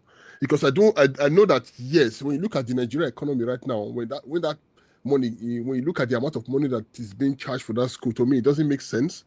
But then because I try to look at this from both sides, I said, okay, that's really expensive. But okay, but it's not a necessity that people think their children in other better schools anyway. But when you also look at it in other countries, there are expensive schools everywhere. But the thing about in the UK is there are scholarships for people to go. There's student loan for those to attend higher maybe that's for the university. But for these colleges, I really don't know about the loan for the colleges, because there was a time in UK, I think that was 2003, an MP in London. When the MP was MP was exposed when the daughter was attending the school, a private school, what I think it was almost 20-something thousand pounds, and the MP was actually advocating for schools and all that. So the colleague of the MPs, the House of Commons, now challenged that. They said, "You are here, your child is attending an expensive school, and you're talking about government schools." So you see, so that happens. You know, in some places you can have this, words, higher institutions that are very high in terms of monthly the fees, and lower institutions. But the one in Nigeria, we understand that we are all there to, many people are there to actually use it to extort the Nigerian people. I checked the Chatham School when it was built. I saw it. I said, okay, what is this again? This is not actually what we need in Nigeria right now. But anyway, whoever is involved in that project, I don't know what they want to achieve. So back to our argument just now. We're talking about Boko Haram. Before that, let me quickly touch on this, the visa refusal for the Nigerian. I said just now, I said it is okay for them to go. They were only going for a competition. I think Mr. Henry and others said no, they shouldn't go. They should stay back home and build Nigeria. Of course, I truly understand, and that was, you're right. We should stay back home and build our country. But if you're looking at it, this young man, I think Prince Harry went to Nigeria for the Invictus game. I think that's the Invictus game now. He went to Nigeria and he actually, there was some collaboration with the Nigerian armed forces, and those are also served, to participate in this year's Invictus game. I think that was the main purpose of their traveling down. So, and the visa was refused. And that is actually a slap, because refusing Nigerians, I don't think any other countries, people from other countries were refused, but only Nigerians were refused. So I think that's another thing we need to look into. Why are we being treated like this? We are not respected because, because of how much these people, they look down on us. I mean, they see Nigerians as parasites, and looking at the amount of wealth we have, just of resources in the country. So I think this is a call for the Nigerian people to understand that it is a responsibility that we build our country. The leaders need to see this. And for that gentleman that came out just and the gentleman was talking, I love the question Rufai posed to him. When Jonathan was the Nigerian president, I saw when these old people, they were all over the place talking, they needed to build Nigeria, blah, blah, blah, Nigeria. They acted as if Jonathan was destroying Nigeria, like Nigeria was going to end. They all came out in full force. There was different protests. Even the casket was carried in Lagos. Now, Buhari came. When Buhari came, all of them kept quiet. For that 8 years, there was no, the only person I can see from the north that actually spoke a bit was that, it's not Galadima. That was the only person I saw from the north. They all kept quiet. Now we have another man. I'm not a Tinubu supporter, but right now it's the president. Even though Peter Obi was the man I supported for my platform and all that, but Tinubu is the president now. And if I asked him the question, if the Northerner was the president, would you have come out to say this? And I love the second question he asked him. If Atiku Abubakar is running tomorrow, will you support him? You see, he paused for some time. He paused. And the answer they gave was pure lie. I do understand that this man is actually, that man is secretly supporting Atiku. I know. Just wait and see what will happen if Atiku decides to run again. That same man is going to come out to support Atiku. This is the problem of Nigeria. When they are not in power, they believe that the country is going to. They start hearing them talk about it's all about capacity, it's all about competence. They begin to talk as if Nigerians are carried along when it comes to the political office. But when they get it, it becomes a different narrative. I know these people. The Nigerian government, the Aso Rock seat does not revolve around the Southwest and the North. That is one thing Nigeria should get out from. And I don't know how we're going to get out of this, because it's going to be 8 years Yoruba man, 8 years again Northern man. So I'm just calling the ethnic name, because that is what it is. Jonathan was just a victim of circumstances when he became a president. And we saw what happened to Jonathan, the way they ridiculed this administration. For them, how can a German, a man from minority? So this mentality is still there. Until we look beyond that, we start seeing competence. We start seeing people that have what it takes to what they have to offer Nigeria as a country. To see people who have a good manifesto, people who have a good presentation, and who believe that they can captain the affairs of Nigeria. Until we start seeing that, forget it's going to be this back 1 step forward, 20 step backward thing. That's where we are. Then with Boko Haram, there's Nigerians and there is foreign collaborators. This has been known. I'm not going to focus on the congressman from the US now. I'm not even going to talk about that, because I saw that video on Facebook before and you played it again just now. There have been several talk about the Boko Haram, because to fund a terrorist group like Boko Haram, it's not what a Nigerian can do alone. There are foreign collaborators, and at first the report that came out in the UK years ago, they said some powerful allies in the north are in collaboration with some French corporations. That was what came out before, and that was also denied.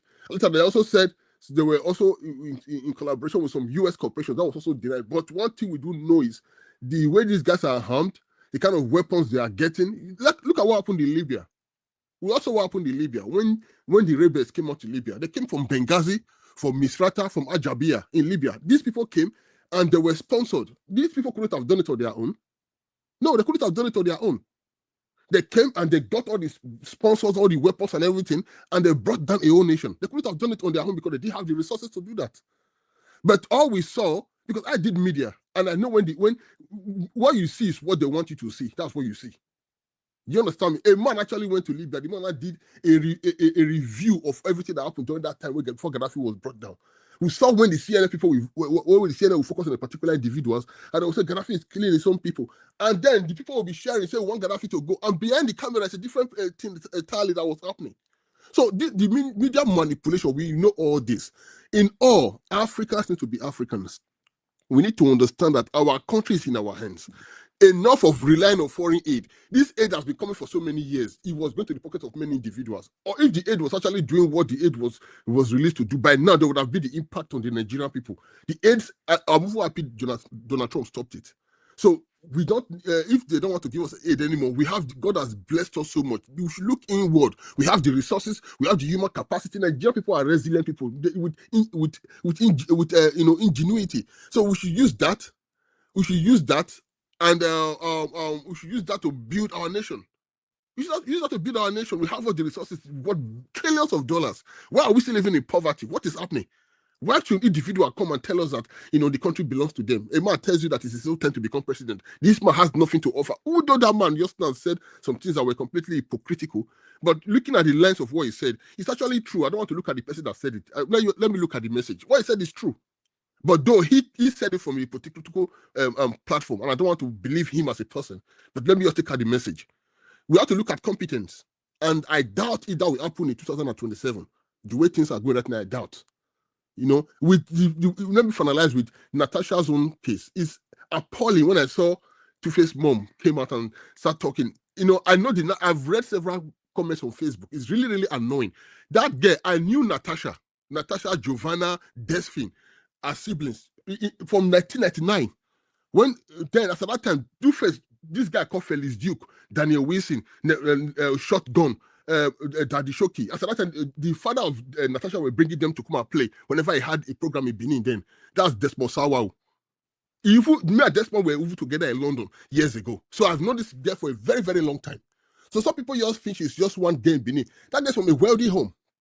So she's not desperate to have Two-Face in her life. She's not like desperate that Two-Face is one thing. So the way the mother is actually looking like, say, the daughter put a bid on her son, like maybe she kind of bewitched her son or what, for what?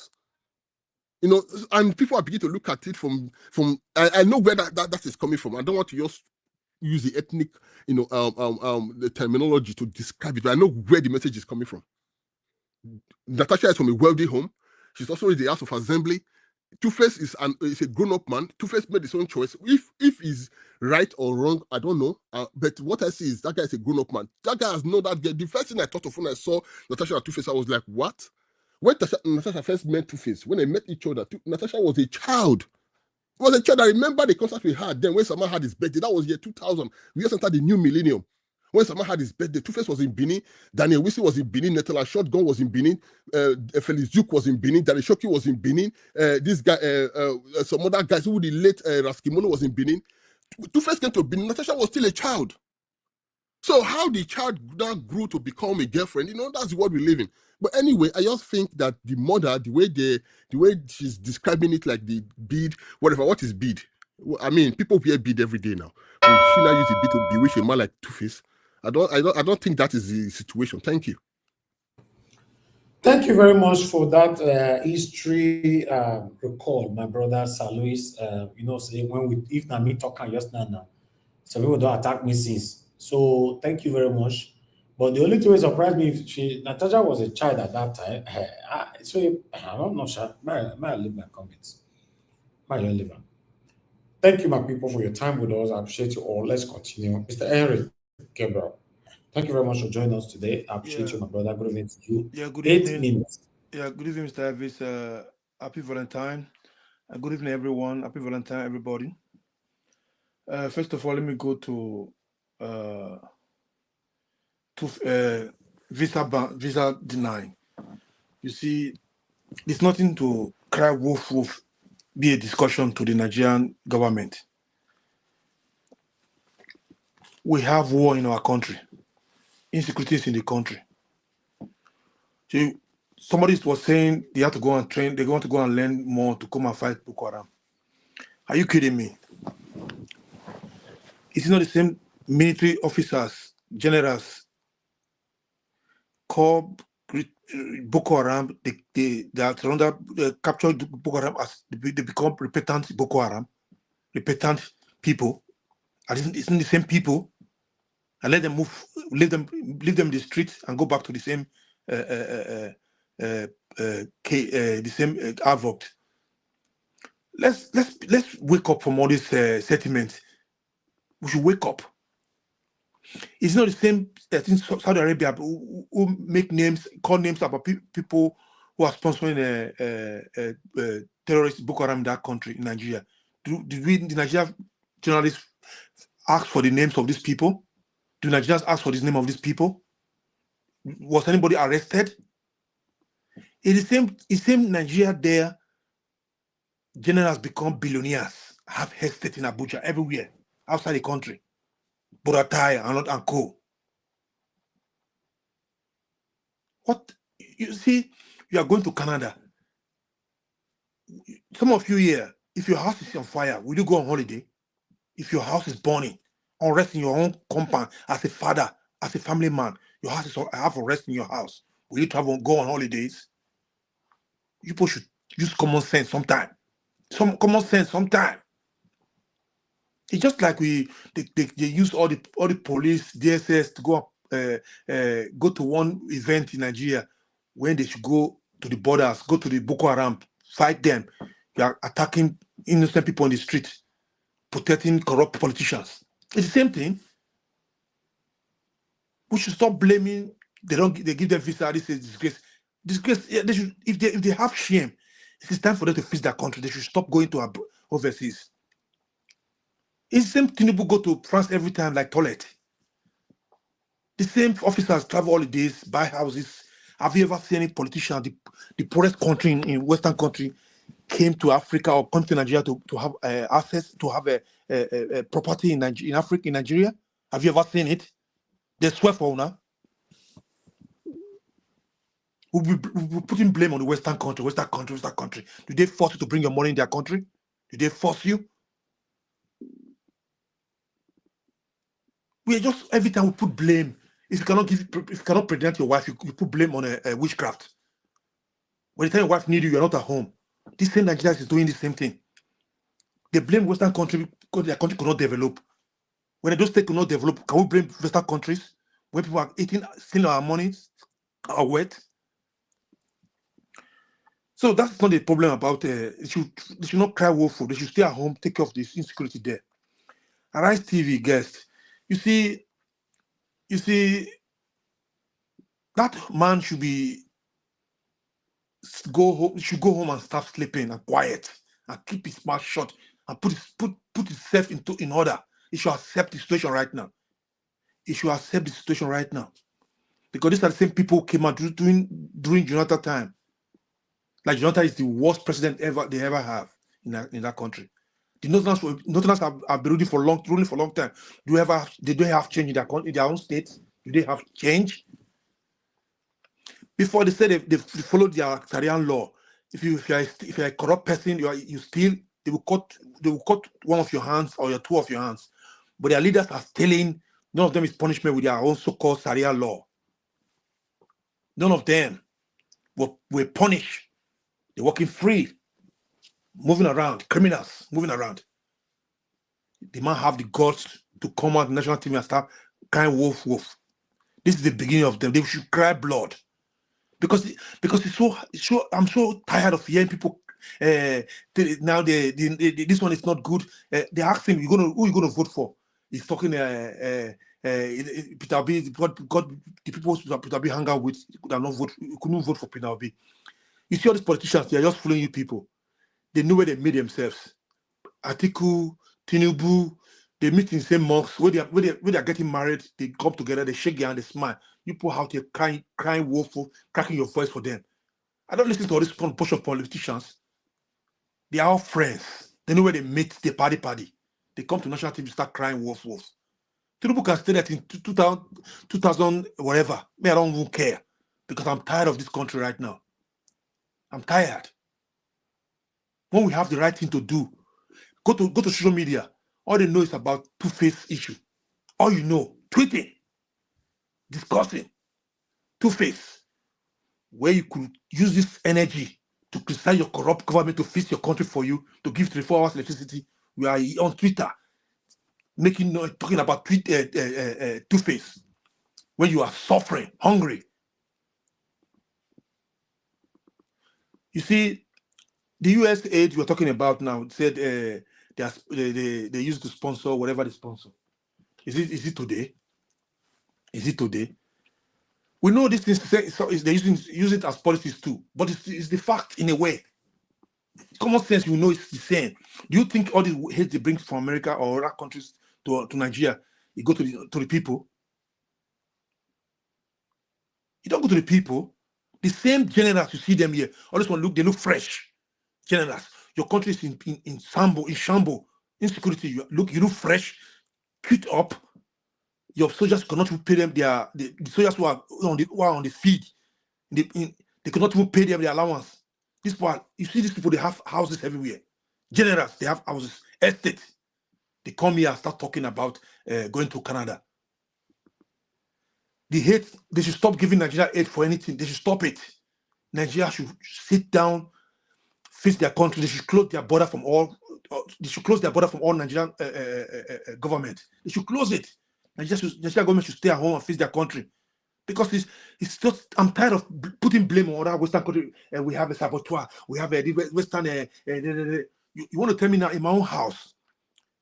I know every corner of my own house. You think stranger will come to my house? I know where I put other things. No. Nigeria can shut Nigeria down. Say, okay, you know what? We want to shut all these foreigners not coming in. We want to get rid of the Boko Haram. They will do it. Abacha told you people. He said under some weeks, some months, if the existing security, the government have hand on it. You should stop blaming Western country your own problem. Your country is so corrupt. Your leaders don't care about you people. They don't care. They don't want the progress. They want to make Nigeria ungovernable for you people, for your children.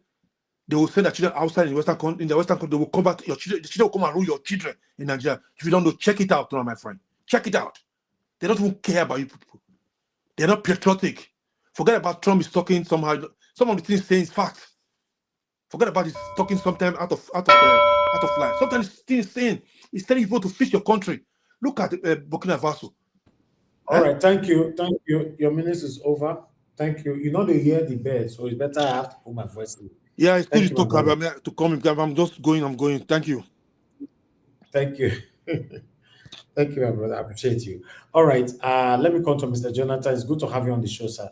Good evening to you. Abeg, talk to us. Your 8 minutes, sir. Mr. Jonathan, you're not there. Yeah, Mr. Ellis, how are you doing today? I'm fine. Oh, you don't leave us for streets. Yeah. Sometimes it's like that. Yeah. Just get busy. Work. I greet you, Mr. Elvis. I greet you. God bless you abundantly. My fellow panelists, I greet you all. Welcome, and God bless you all. Mommy Diaspora, I greet you, ma. And God will continue to strengthen you. And all the commenters and callers, I greet everyone. God bless you all. Welcome. You see, I will try today to make my submission simple, very simple. And I hope I will achieve that goal, so that for people who are listening or who will have the privilege later on to listen or come across, they can understand. I'll just break it down as simple as possible. No complication, no complexity at all, just very simple.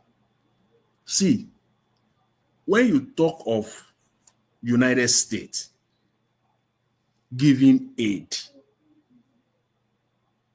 it is more of United States and less of the country they are giving aid to. Number one, they care less about those countries. They care more about America. Get that straight And it is not just an assumption, it's a matter of national policy. Written, well written and well documented in the United States. That money, when United States of America gives 1 million, they announce aid of $1 million.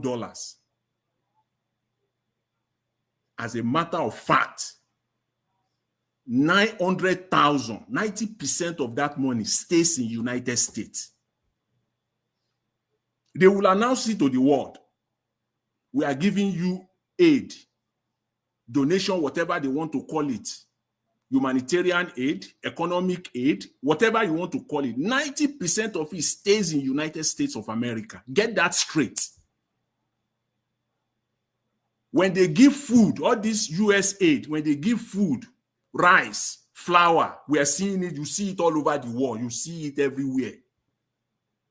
It is the American farmers. American farmers. That money goes to American farmers. That money goes to American companies. They employ.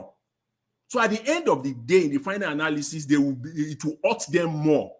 So whatever the current administration in the United States is doing is politics. Thank you, Oga Jonathan. God bless you. It will hurt them more. Where will those farmers now? Tell me which. So, see, I work. Just to buttress my position here. My business is primarily in the United States, and businesses that I work with, without government contract, they cannot survive. Without the United States government contract, they cannot survive. And I'm talking in the billions, in some instances, I mean in the millions, in some instances in the billions. They cannot survive. These are the people that will be hurt. It is not that wretched people in Afghanistan or in Sri Lanka or in somewhere in Bangladesh that the US aid give money to. The people that will be hurt the most are Americans. First of all, American businesses. And they will begin to fire people because the money will stop coming. In fact, they have started already, if you want to know. So don't think that flour you are seeing all over the world, United States will just take that $10 million, go and dump it in the country, go and find. No, it is American farmers that supply the flour, the wheat, all those things. Americans' influence in the world is sustained through their dollar. They use their dollar, their money to sustain their influence and powerful positions in the world, period. So please, people, when there's this aid, then when one politician comes out and be wrong, okay, this politician that is talking, this policy that they are talking about has been in existence through both Democrat president and Republican president. The Democrat Senate and Republican Senate. It has been there. So whatever politics they are playing there, we just leave it for them. At the end of the day, mark it today, take it today. I'm saying it emphatically. They will reverse it. They will reverse it. It cannot be, it's not sustainable. Through the US aid, is creating over 250,000 jobs in the United States. Those jobs now are on the line. These are facts. So whether the money is now being, you see, when you talk of money that is being used to support terrorism, that's another board game entirely. It's another board game entirely. Let's talk about that. Let's talk about the billions of dollars. And let's focus on Nigeria, the billions of dollars that Nigerian government has borrowed through IFM on the basis of using the money for education in northern Nigeria. Just last year, 2024, part of the 2 billion that they got from the World Bank, from IMF, was to be used for the purchase of computer. Please tell me in northern Nigeria how computer literate they are. If the kind of billions of dollars that they have borrowed, those are the money that is ending up in in the in the hands of terrorists. They will say it is for education. Where is the education in northern Nigeria? Do you know what $1 billion can? 1 billion. Where is it? It ended up in the hands of their cronies and their leaders there. Nothing gets to the grassroots, to the people. These are the money that are going to terrorists, not the money that is coming from US aid. This is nothing. That one, American is using it to buy their influence all over the world. That's just what I would say on that, just as simple as that, not to go deeper than that. But with respect to the Nigerian politicians, I believe fellow panelists, politicians, yes, regarding the denial of visa. I think the panelists the two panelists that spoke, they dealt with it. I don't understand why it is now that they know that they have to fix Nigeria. Does it have to get to the point where the chief of staff has to be denied visa before you know that Nigeria is being disrespected? This disrespect has been going on. It has been there. Is it now? You just woke up now? Nuru Ribadu, the chief of army staff, the director general of the SSS. You are the one that has even it is your group that is disrespecting Nigeria, that is putting Nigeria in that global stage of disrespect. So it takes the denial of visa of the chief of staff before you can now say we have to fix Nigeria. It doesn't have to get to that point. The games that he wants to attend right there in my backyard here, the Invictus game is going on. It's ending next week Tuesday, 18th of February. The game has started since last week. I don't understand what he wants to come and do there, because the games is for disabled people. I don't understand what he wants to come and do in Vancouver. The chief of army staff. Mr. Jonathan, did you say it's disabled people? Yeah, that game is for literally for that game is for Thank God they denied him. The game is for disabled people. He's going, you see here, it's about 20 minutes drive from my office here. That's what is going on. And I don't understand what the chief of staff is coming to do here. I don't understand. So these people are the most, they are just clowns, for crying out loud, saying go to hell with Canada. Who cares whether it's so you are so, if you are this mad about Nigeria being disrespected, you will have been doing the right thing. It doesn't have to get to this point. The chief of army staff doesn't have to be denied visa, Canadian visa, before you know that Nigeria is being disrespected, before you know that you got to fix Nigeria. It doesn't have to get to this point. Again, there is no time, but that's just the point, and I believe other panelists will also, dealt with it.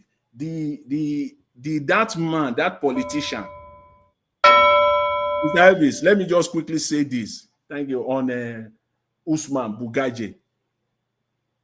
That man is so deceptive. So I agree with the panelists that said that let's listen to the message, not the messenger. I agree, from that perspective. But this man is so deceptive. He's talking about competence and character. And yet in 2023, the only person you can line at his back is Atiku. Let's talk about competency and character. If Atiku will even be close to someone that you say you want to back. So these are deceptive people. They have started their game again. It's not straightforward. He knew exactly what he was doing there. But I thank God for the journalist that, that anchored it, Rufai. He was up to the task. So please don't be deceived. This is just a man that came out to deceive Nigeria. At this time, he's not talking of competence and character. Anyways, Mr. Elvis, let's leave it there for now. Thank you very much. I really appreciate it. Thanks for the extra time. All right. Thank you very much, Mr. Jonathan. Thanks for your wonderful submission. I have someone on the phone. Jija Breadman, thanks for calling in. Good evening to you. Talk to us. Gingerbread man, you are not talking.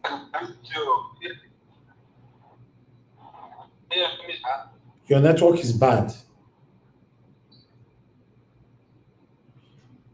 Your network is bad.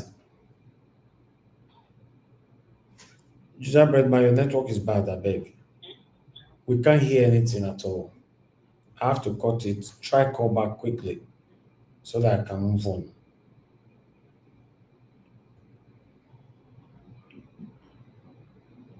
Guys, please help us to press on the like. We're trying to get Gingerbread man back again on the phone. Let me see for the last time. If it's not working this time, then we'll just move on. Gingerbread man, are you there?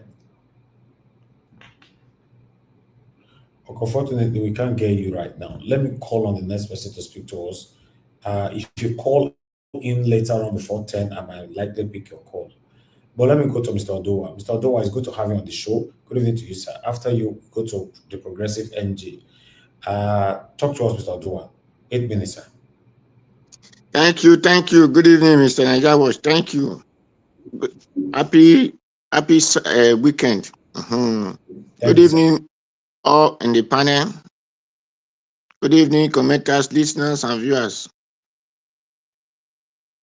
Kada iye norisi obotao obe nerekai obe uzola no fobe na urwesi bima wese nu oyewe ni nu me oyese giwa wa to amose wa to ni magao urwesi kakabo maponwon. Thank you, we are grateful. Thank you, ma. Well, for the topic and the denial of the visa, I'm very happy. I'm the happiest person because this is when they know that it's a shame. It's not disgrace. It's not disgrace at all. They said those that read the Bible say what you sow, that is what you will reap. The person who did not fix his house, the money that he will have used to maintain people's life, is taken into another country and said he's going for event. Those people did not invite him for the event. So use that money to maintain your house. As a security officer who did not secure his own land, then what is he going for? What is he coming there to do? Are they going there for lecture? How to secure country? No. So I love Canada. Now do well. I beg. That is why I said all countries should emulate Canada and do the same thing, so that they will know that Nigeria has been crying. Then they should start doing what is good, what will favor the Nigeria. If anybody said let Nigeria fix Nigeria, yes, that is what I always say. That think of what you will do for the land. That is why America, there is a man who said in America, think of what you will do for America, not what America will do for you. The land produces you as human. But for everything to go well for the land or in the land, it is your turn. It's not the land that will make it happen. The land has gold. The land will not refine the gold by himself. It is you who will refine the gold. The land has cocoa. It will not produce cocoa by himself. It is you who will go and refine the cocoa. The land have timber. It will not use it to do any construction. It is you who will use the timber. And when you cut the timber, you could not replace it. Then you now say it is climate change. No, it is your fault. So the land is a blessing to us, but the Nigerians are the cost to the land. So when people say Nigeria will not good again, no, the Nigeria is a good country, it's a good land. Just pack this Nigerian to South Korea or one of these Korea country, and you bring Kim Jong-un to that country. Under 2 years, you will not know that country again. And under that 2 years, you will not know that Korea again. So it is because the mindset of the people that dwell in that land. That is why anywhere Nigeria go now, the next thing you will hear, they will say, these people don't talk English. These people don't talk English. You will leave your house to another person's land. You are commanding the person to talk English because you refuse to learn the person's language. So because bad mentality is dwelling in us. They said, don't play music to disturb people. Nigeria will loud music and say, hey, every bad character, bad behavior. But we thought it is the best life to live. So that is why we don't have road. Then the senator, instead of them to say, let us put money to tie the road, they will say, go and buy SUV, bring it from Kafashan, bring it from this, bring it from that. The road you want to drive the SUV is not good. It's not tight. It is full of mud. So the Nigerians, no Rubadu, you were the, I think EFCC was ever called. You're supposed to lock many people. They're supposed to be in jail. But today you are working on that them. So you see, I love the Canada for deny you so that you will learn example as you go home. I think you are still in the insecurity this position. So start. They say example from it come from a teacher. So you start showing the example of good agenda of the country. So that is what I can say to that. So I let everybody support Canada and support other countries to do the same thing. Tell other countries to emulate Canada and do the same thing. Whether even if it is president that want to go to their country, they should deny him. So that is for that. Yeah. Then for Two-Face, you know, the mama that said they don't want our sister. Yes, the mother have right of what she wish for her son. Then the son has right of what he will for himself. And the woman that want to go to a house that the mother say, I don't need you, also have right of what you will for yourself. So you will know if it will be good for you to go to a house that the family did not accept you, or if you will go there and take the son away from the family, it is less for you. So Two-Face divorce, so Two-Face did not divorce, so Two-Face marry 50 women or impregnate them. For me, it's not a crime. Because those that read the Bible said, the Bible said, go unto the word and multiply. It did not tell them how they're going to multiply with. It did not give them any condition. You just say, go into the word and multiply. Till people begin to give us condition and say, no, one man, one woman, one this, one that, divorce this one before you go to another one. No, the Bible did not give us such condition.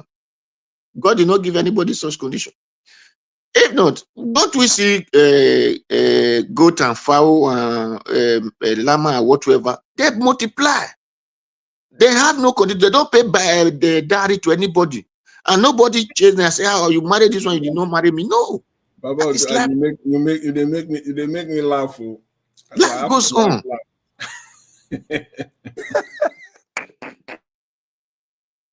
Life goes on. So, well, Two-Face, if you wish to marry my sister, you are free. My sister, if you wish to marry, you are free. Go ahead. So it is less your cup of your tea. However you drink it, if you burn your teeth or burn your mouth, it's left for you. Because so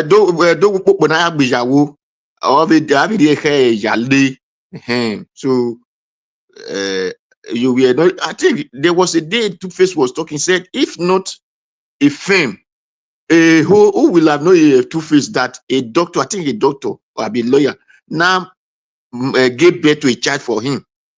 But he did not marry that person. A daughter or that daughter. Something like that. So, my sister, you can still also give your own child and leave that place. So that is what I have to say there. And thank you. Well, thank you. For the note, I will say that later. Thank you. Thank you, Mr. Njawash. Thank you, Mr. Oduwa. Thank you very much. I appreciate you. Thank you. My brother Akim, it's good to have you on the show. Happy New Year to you and happy Valentine, my brother. Talk to us. It's good to have you on the show. Mr. Akim, are you there? You need to unmute yourself. Okay, you are not there. You are not there. I'll just move on to the next person, which is Black Panther. Black Panther, are you there with us? Yes, I'm here with you. Don't wish me happy Valentine Day. I beg. I know they celebrate Valentine Day. Okay, no verse. Happy weekend. Happy weekend is okay. I want to thank you for presenting a very good topic. A very good topic as usual. Why you know they celebrate Valentine? Because I knew the origin of Valentine. That's the stupidity of that man. They call Valentine. I knew the origin. So I will not dabble into something I know that is not worthy to be done. Love is supposed to be every day, not once in a year. And the man didn't die for any love. Thank you. I want to thank everyone out there, and I want to say, may God bless everyone, and I wish everybody well. And I want to thank my mommy, my loving mommy. I love you very well. And give you every respect of it in the world. Can you all hear me? Can you hear me? Yes, yes. Okay. Yes. Yeah, I thank everybody, and I thank the commenters and everybody out there. You see, I want to start here by saying one thing. Nigerians are the problem of the country. We Nigerians, we Nigerians, we are the problem. I made a speech here one day. I said, until we change, our leaders will not change, because the change is in our hand. If we don't change, our leaders will not change. And if we don't, you see, there's something I said one thing here. I said, I was taught on how to follow. If you are investigating something, I was taught on how to follow what you give to me. The link you give to me, I follow that link. With that link, I know that I will survive in my investigation, because it lead to something else, and something else I will go. Now, it brings me to this USAD. You see, most people don't really go to look at how things are done. People believe that when America budget $20 billion to Ukraine, they will just carry that money in cash, go give them. That's lie. That is absolute lie. That is why I said here, that senator is playing, thank God Mr. Jonathan said it, he's playing politics. Because that same House member was there when Biden was there. That same member was there when they approved money for USAID. How can USAID that don't carry money cash to hand over to another country, then you now say USAID is how? Did they rebag and sell them? 90 plus, Jonathan say 90% of the money that is being given to other countries, they are sorted, they use it to sort out good. We people think Americans are dumb, the government are dumb. Everything they give to nations, when they budget money, they are still using almost 100% of that money in their country to beef up their manufacturing, to beef up, give more employment to people. Those members of USAID, they are being recruited to take those materials down to that 1 ton zone that you guys are seeing. That is why you see in the back, everything, even to COP, you see the right USAID. And let me tell you, it's as a matter of national security. That is why this thing clumped up. It wasn't done out of one thing or one thing you want to put there. It was as a matter of national security, USAID was giving birth to. Go and follow their link they give us. Follow it, you will see it. So don't think that capitalism will give you something, you will not give them something. It's wrong. We are forgetting that you are dealing with a capitalist nation. They give and they receive. They must take from you. They must benefit from you. And as a matter of national security, that is why the United States is doing this to nations. So that America will still remain the beacon of the world. That's why you say it is the home of civil rights movement. It's the home of democracy. They call it names. These are the culture they built up that makes it the beacon of the world. America cannot isolate itself, because if it isolates itself, it has built up enemies all over the world. that don't like their system.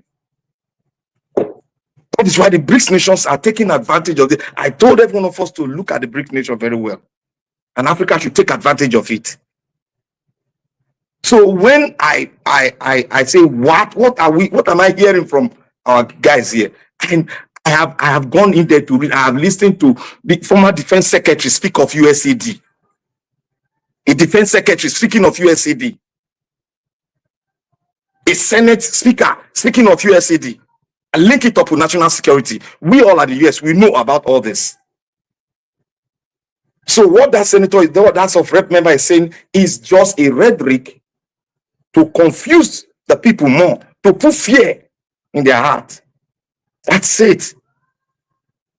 That's just what they are doing. I'll leave that aside. I'll come to the Two-Face.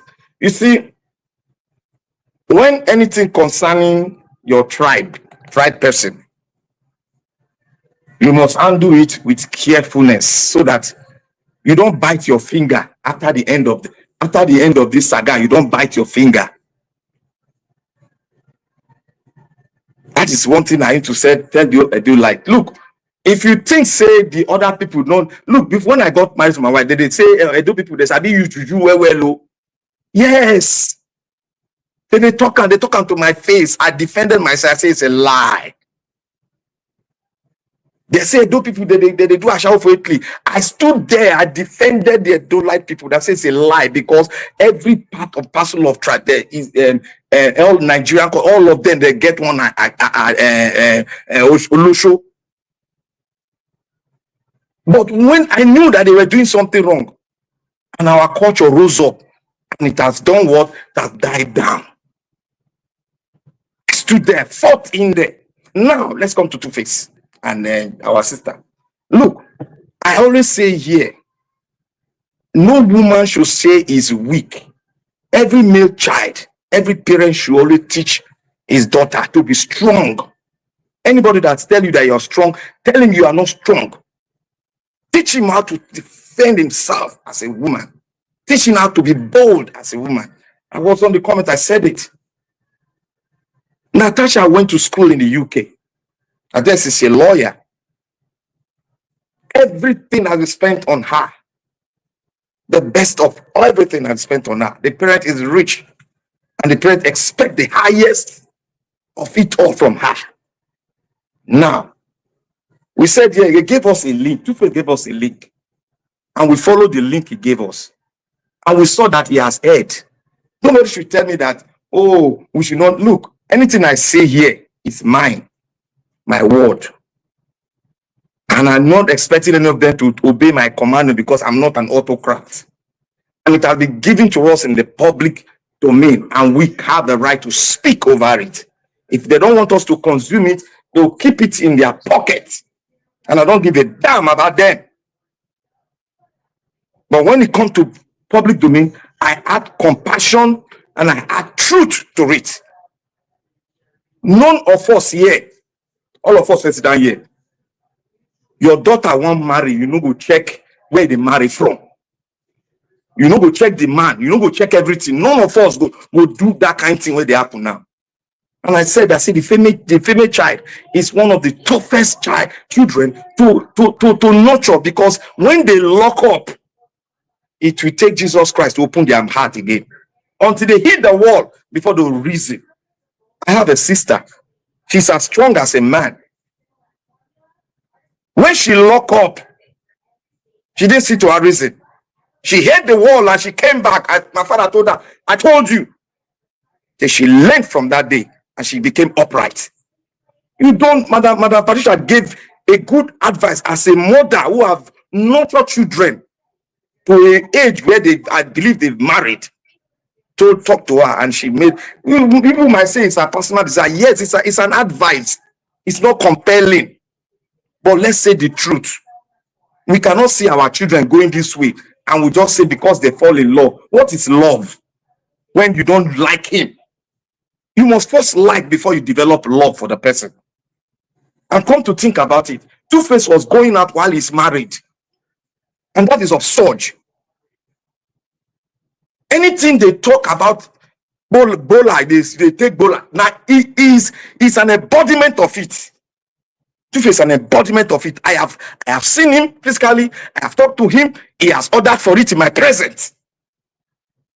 He's an addict on it. So it's not something. That is why sometimes when I follow the link, I saw that he has said that make a caricature of whatever he has spoken at the first time. I will not stop. I will support anybody, whether you are a female or a male. When you have spoken out that you're under oppression, I will support you. But when you put me and make me look like stupid person at the end of it all, I will retrieve my support for you. You have heard. I will tell you the truth. If you want to go ahead, so be it. But what you are doing is wrong. Because the link you gave us, this your woman Annie, she has been with you at the age of 16 years. We know it, and you said it. 16 when she was 16 years old, and she knew when you were gallivanting around, and she still stood there, and you begged her. Even you went all the way to Dubai to even celebrate her. Then something happened. We know something happened. We've not heard the other side. That is why we're not making a conclusion. But the links you've given us, you've already saw your feet. And now we are waiting. We are praying that Annie gets well. And may God let her speak from outside so that we can balance issue since it's in the public domain. And let me go to Nigeria. You see, okay. Thank you, Nigeria Watch. I'll speak on that. This Nigeria stuff, the visa, whatever. I will speak on it. Thank you very much. I will hold on for now and let other people speak.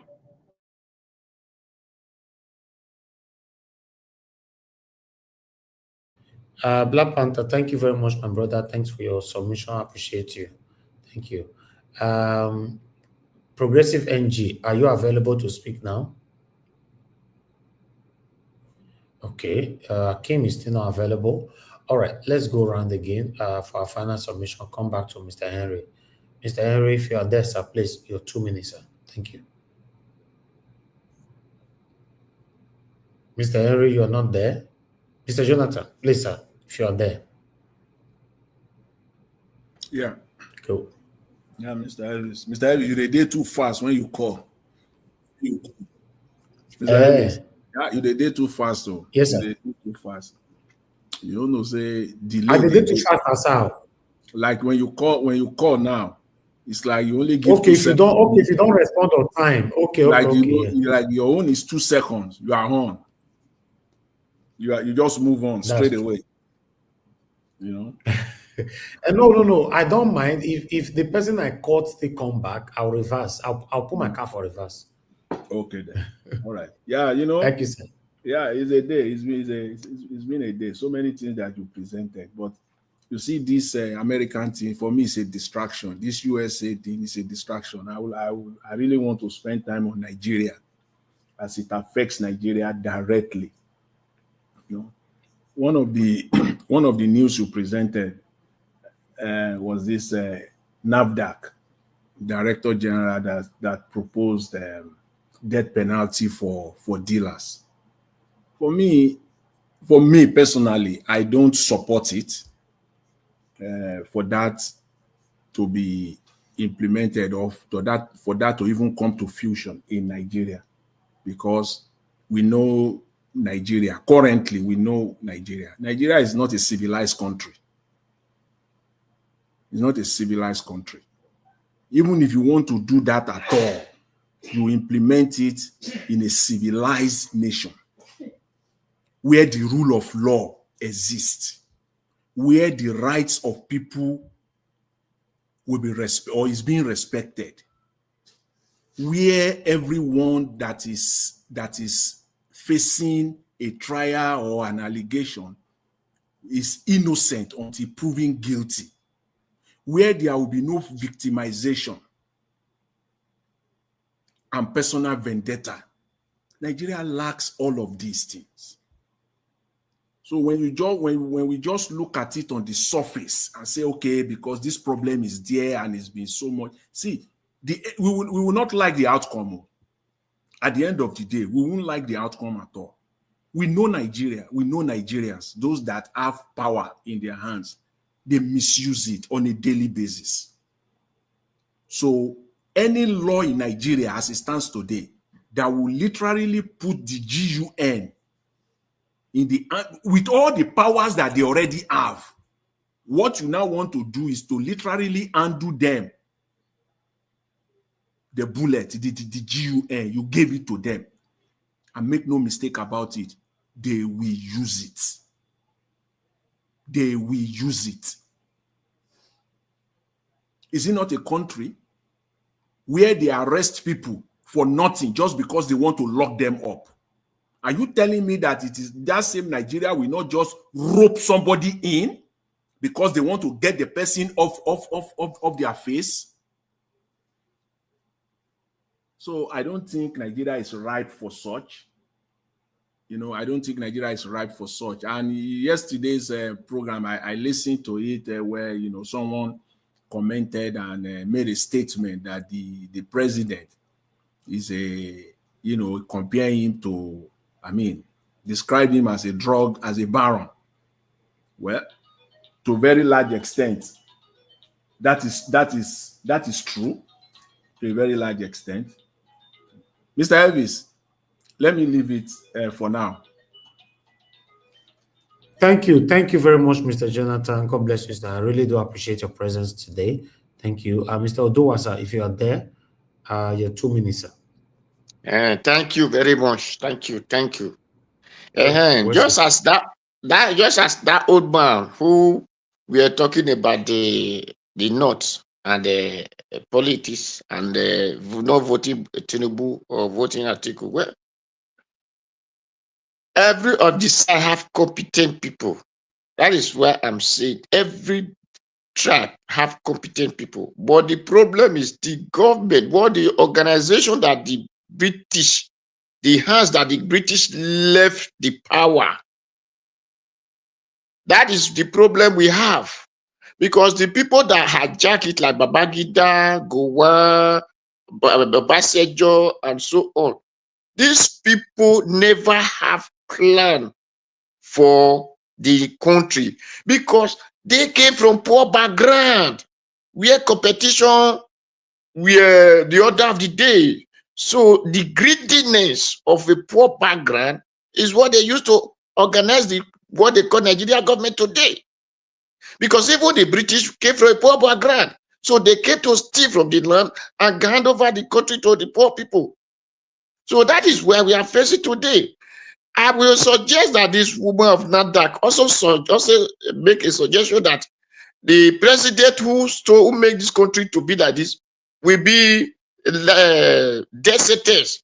If you are a minister, you steal Nigeria money, death sentence. Those people feed children that were not in school and say they were feeding school children, death sentence. So by the time that when country are suffering and you went and used the money to buy sheep, death sentence because you are not the president of the fish or of the whale inside the river. So you're supposed to build company that the Nigeria will be working. So all these things, by the time they put death sentence, if you give contract to a contractor and you share the money to two, death sentence, by the time they make all this law, you see, in 2 weeks, not even a month, in 2 weeks, the country will change.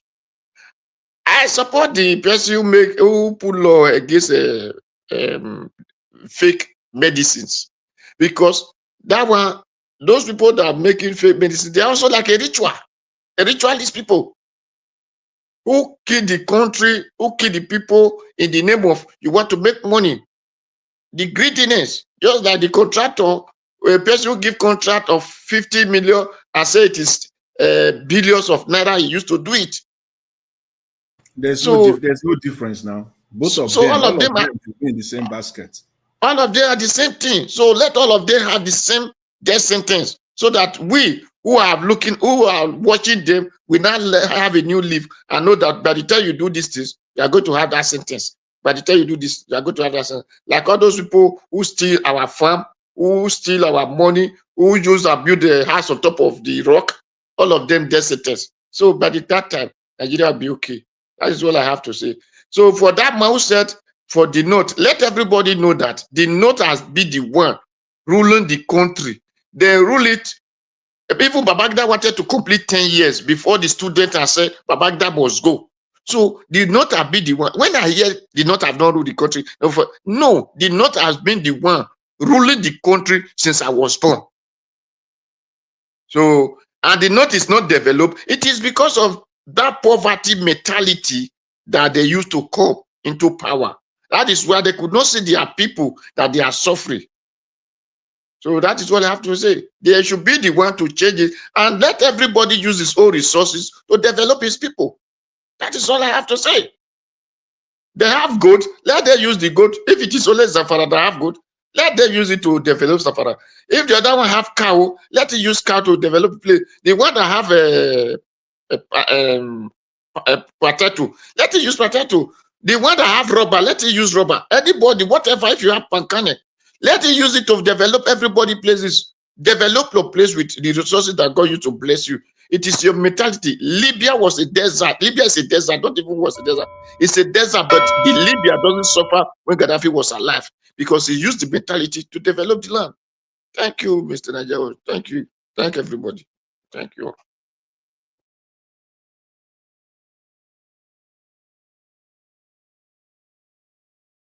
All right, Mr. Odoa, thank you very much, sir. God bless you. I appreciate your time with us today. Black Panther, we are back to you again. Your 2 minutes of final submission. Black Panther. Black Panther is not there. Are you hearing me? 2 minutes, thank you. Okay. I beg you, add one more time. Naija Watch, you see, I will speak. I forgot to say one thing. You see, Nigerians, we are very forgetful. I don't know why. We are very, very, very, very forgetful. I will give you a link. Somebody will give you a link. Something that is not supposed to be spoken in public. A country gave us a link and said this and that. We just overlook it because we want to get our country back. We just overlook it. Now, UAE gave Nigerian government a list, which was also be a secret, government to government, but it came out. The press got it, and it came out, and they told everybody got the whole gist. Now, they asked the president. Now kept it. They asked him. It was still gambling around. Buhari was still gambling around. Now, Nigerians, if you watch carefully, how did the Niger Delta militant got arms? Was it not through people, nations that are roaming around the sea? Was it not through them? Yes. But we are not interested in who gave them. We are interested in those that brought money to give to them to get that arms and give it to Boko Haram. That is the lead we should be following. Let us not distract ourselves with international link. No. They want us to do that. They will go and pay one country. They will not mismanage our brain. Let us have the list of those that did it in Nigeria and let them be punished. Simple as ABC. Boko Haram will fly out. That's all. Break their link, and that's the end of the Boko Haram.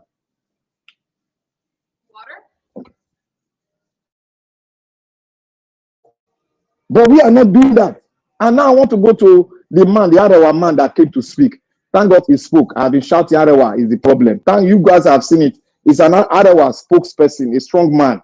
So he has spoken. And that's the way they deceive people and deceive Nigerians for Nigerians to believe that whatever they speak here, it is true. It's a lie.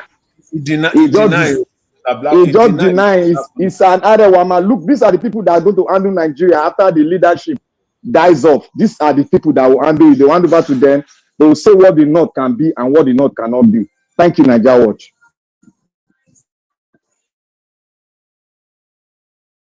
All right, Black Panther, God bless you, my brother. I appreciate you.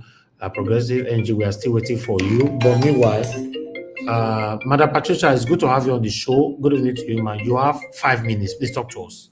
Happy 5 Valentine to minutes you. long, eh? Yeah, hey, good evening, Mr. Elvis. Good evening, Mommy Diaspora. Thank you for honoring my request to send me the link.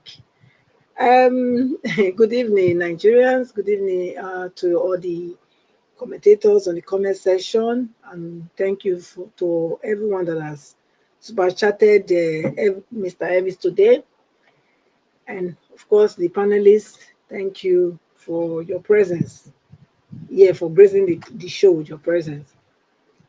I called in. I came in because of Annie's. Two-faced mom. You know, first I want to apologize for coming late. I was busy, so I had other engagement, so I just got free. Anyway, two-faced mom has right to, you know, advise or to demand that his son should be let go. She has 100% right. Yes, she does. It doesn't matter how many Nigerians are lambasting her, but she have rights. Yeah, it can be 100 years, it can be 80 years, it can be 50 years. He's still a son. He's still a son. She knows him better than anybody talking or lambasting the mom. She knows her son better than that.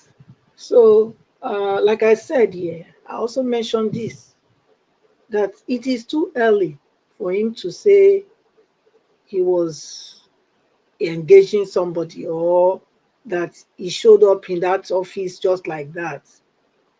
Because actually, anybody that have been in relationship, and especially when children are involved, it's not just, oh, I just turn a new leaf, I just find a new lover now, that's it too. It's not. He needs a time to purge himself from that tangle. He needs to untangle himself, and nobody can do it for him. Some men want to think that if they get another woman, they can do it, then it's faster. It's not so. Even some women too.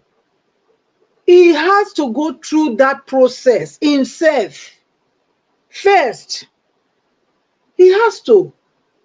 Otherwise, I'm sorry for this girl. Oh. Honestly, I'm sorry for her, because 2 years, 3 years, 4 years, that year now here we dey. We go talk about her. It no go work. The man need to first go and deal with himself. Look, it's not like that. And that's the point the mother was coming from. That was the point the mother was addressing too. That the son needs time to clear himself from this broken marriage before he will now start to embark on a new one. He needs that time for himself. It doesn't mean that when you need that time for himself that we cannot be dating people. If he's dating people, they are usually not serious. They can say, yeah, they are serious, but they are not serious because they still have baggages that they've not been able to throw away. And those baggages, bringing those baggages into this new relationship will also spoil this new relationship. I don't even know why this young girl decided that this is where she wants to pinch her tent. I don't know. It's really, really disheartening to see a young girl like this. Not that you are lacking anything. You say, now this kind of man, now you say waiting. Even waiting. You don't see young man like you, Natasha. Nobody to talk to you for our house. 50 years old man, how many years you be? I beg. When we dey sit through the talk, Mr. Elvis, you know agree. Now your daughter, you go agree. Just imagine. You know agree. When we say things the way it is, it's not done anywhere. For what? Which kind of love reach that one? I go beat that love come off for her head. Wetin be that? And then now the mom is saying that now she do the man. Who know whether the man do Natasha? That's the question. Because I don't see anything when how many years when Natasha go be. I'm not sure if Natasha don't reach 35 years. I'm not sure. I'm not sure. Madam Patricia, I Yes? agree with you on that one. That's a word of deep wisdom. Waiting. I beg, to be honest, it's so disheartening. Eh? She they take advice. I just say the mother said go even maybe the mother will cry out very soon too. Maybe they will cry out too. Make wait. This is not drama. Me, I don't carry my popcorn and my biscuit ready and my coke. So make I dey wash. So I beg, parents, more not train our children well. More not train their well. I don't see anything that she's looking for that she don't have that will make her to go and and get, put herself in this kind of trouble. Because this is I can only see trouble from this. That's all I can see. So anybody that said they are seeing anything better, good for you. But we are here. We will come back to analyze it. I will rest here and not get any other thing that I want to contribute. Now that one I come for. Mr. Ivy, thank you again for the opportunity. I love you. Valentine for me, love now every day. So I love everybody. I love everybody, and my love is every day. That I'm objective when I speak, when I address issue, doesn't mean that I hate anybody. That's being objective. So objective and saying things the way it is does not mean hate. So I love everybody, and not just for today, but I love you guys always. Thank you, Mr. Niger Wash. Thank you for the opportunity.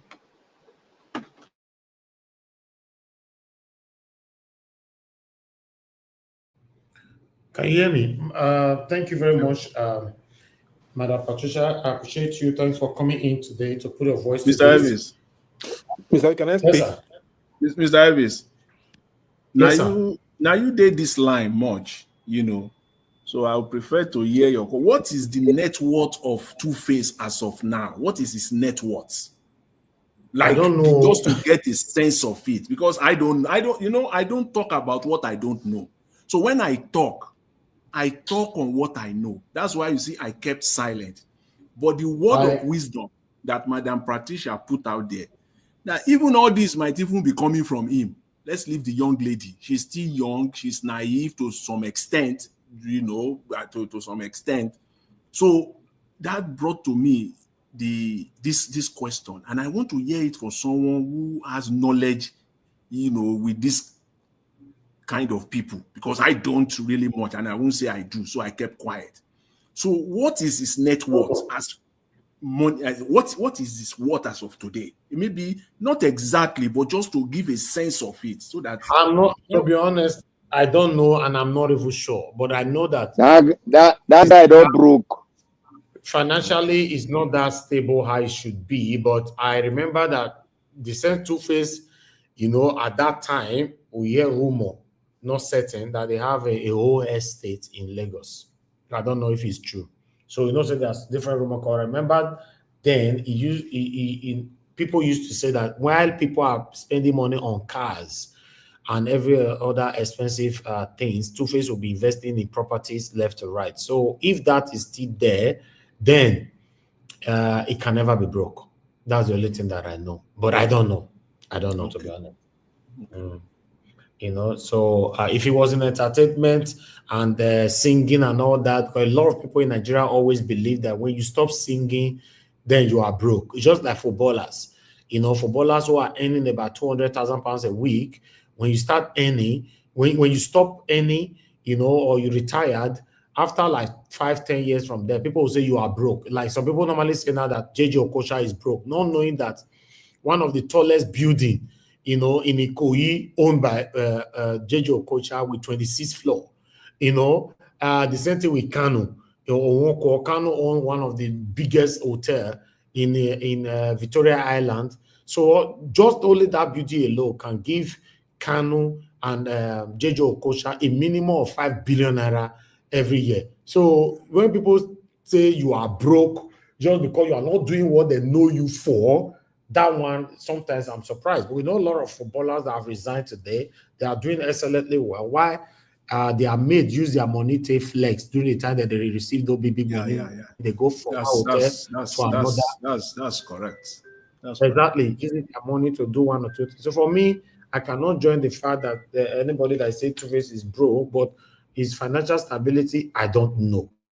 But if he invested, Two-Face might still be richer than so many of them. He might be competing in top 4 amongst the people that is still online today. We all should know that right from time, Two-Face is a very, very prudent person.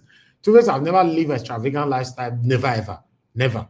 Two-Face, how many could have ever seen Two-Face drive a expensive car one day? He doesn't live those life. So, and he mentioned it. In one of his music, he said, while those of you are buying cars, when you finish buying your cars and all that, you can come and rent some of our houses in Lekki Phase 1. He's on one of his music like that. So he sang about it then. So, if you all sell all of them, nah. So I don't know. But responding to that question, that's all I have to say on that. Nigeria, let me respond.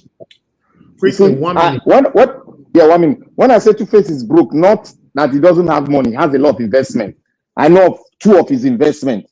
He has a nightclub in that first tax zone, and he has a very massive building there too.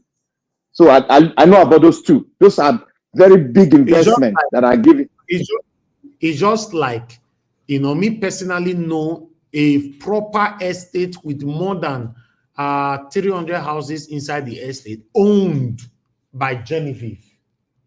I know that. Owned by Genevieve and all that. So tomorrow now, Genevieve not appear for movie again. People will not say, oh, she don't broke. So because we are very good with those kind of things. Thank you for clarifying that, my brother, Black Panther. So for me, whatever you are doing, think about tomorrow. You might not end up, you might not live with that forever. So that's my take on that. And the people with the art movie that time, 20 years ago, 30 years ago or so, 15 years ago, you can't compare them with the people now, because people with the postmodernism people, they have more sense now than the people who first start all this. The same thing with footballers. If you check footballers where they play football 20 years ago, 30 years ago, all those Yekini and all that. Yekini, if I'm not mistaken, that as a pauper, if I'm not mistaken. Many of them, they could not but now many of the guests. But let me take this course quickly. Thank you very much, Simon, for calling in. You have 1 minute. 10 o'clock don't pass. 1 minute.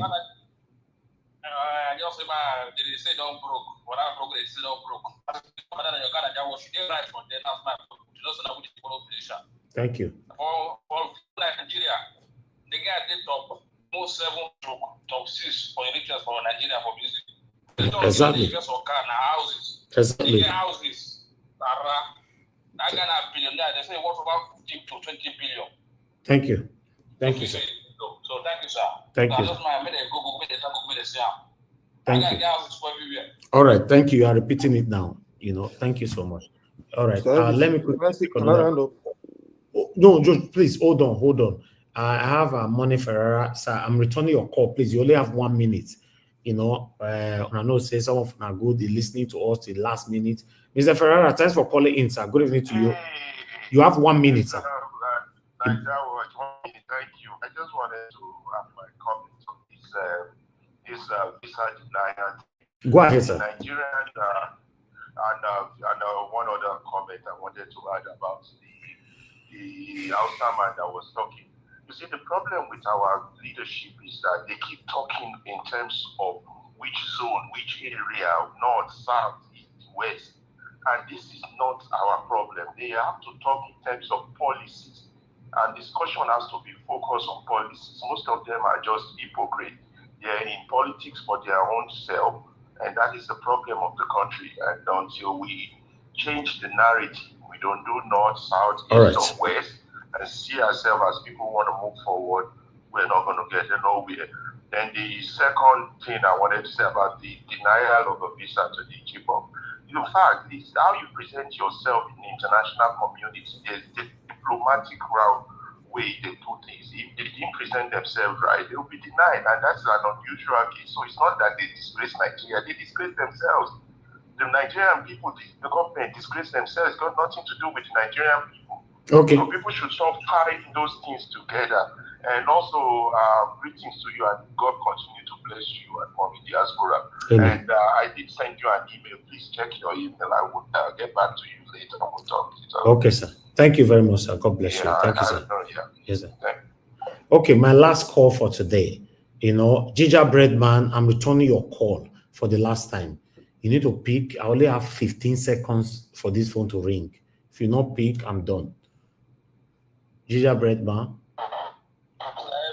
Okay, thank you, my brother. You know, thank you very much. Good evening to you. Talk to us. You have 1 minute.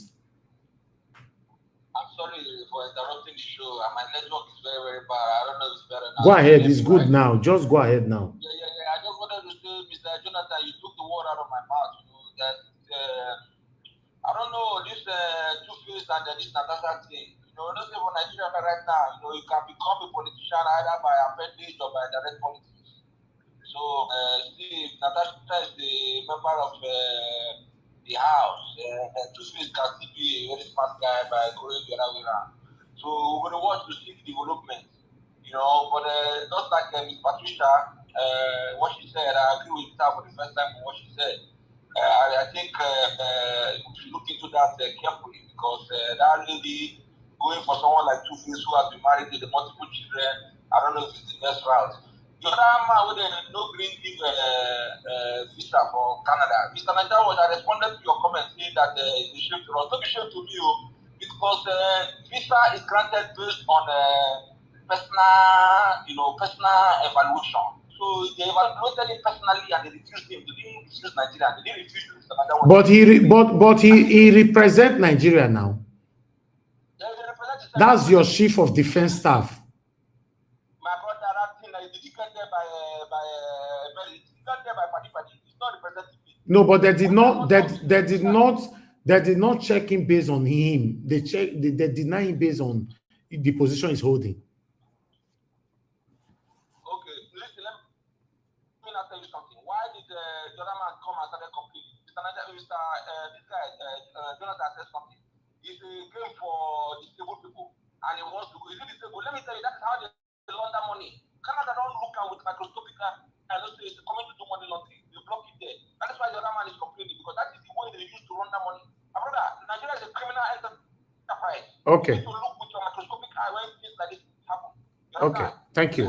Thank you, my brother. Thank you, my brother. I appreciate you. All right, callers, I'm done for today. On the panel, Mr. Henry, you wanted to say something. You have 30 seconds. Just go straight to the point. My 2 minutes. Anyway, but you have 30 seconds now. Anyway, Two-Face mother messed up there for coming out to say something like that in the public. That means you don't have control of his son. Like my mother can come into order. For my age, my mother can still come into order. So she lose her motherhood there for come out to say that lady puts jars, whatever, in his neck and hand. That's so childish and primitive. Thank you. Good night. Okay. God bless you, my brother. Thank you very much. Yes, I agree with Mr. Elvis, with the last panelist. You know, even if you are 70 years old and you still have a mother that is still have a sound mind, like a sound mind, not that she's vegetable, but a sound, perfect mind, she can call you to order anytime, because the mother knows what she will tell his son, and the son will calm down, especially when you are getting older. So that's a good point. No matter how, but Two-Face go calm down. Okay, Jonathan, Two-Face go calm down. You watch now. Go calm down in what area? He go calm down in the whole thing where they do, so he go calm down. Watch. They don't watch now. Now last bus stop in your day, so no worry. You don't find better woman, but no worry. Thank you. Okay, now you don't find better. Now you they approve am, abi. You don't start now. You don't infiltrate into personal life now. Where they shout since say he consign us, he consign you. He consign you. Go carry your baggage. Go that England where be your land.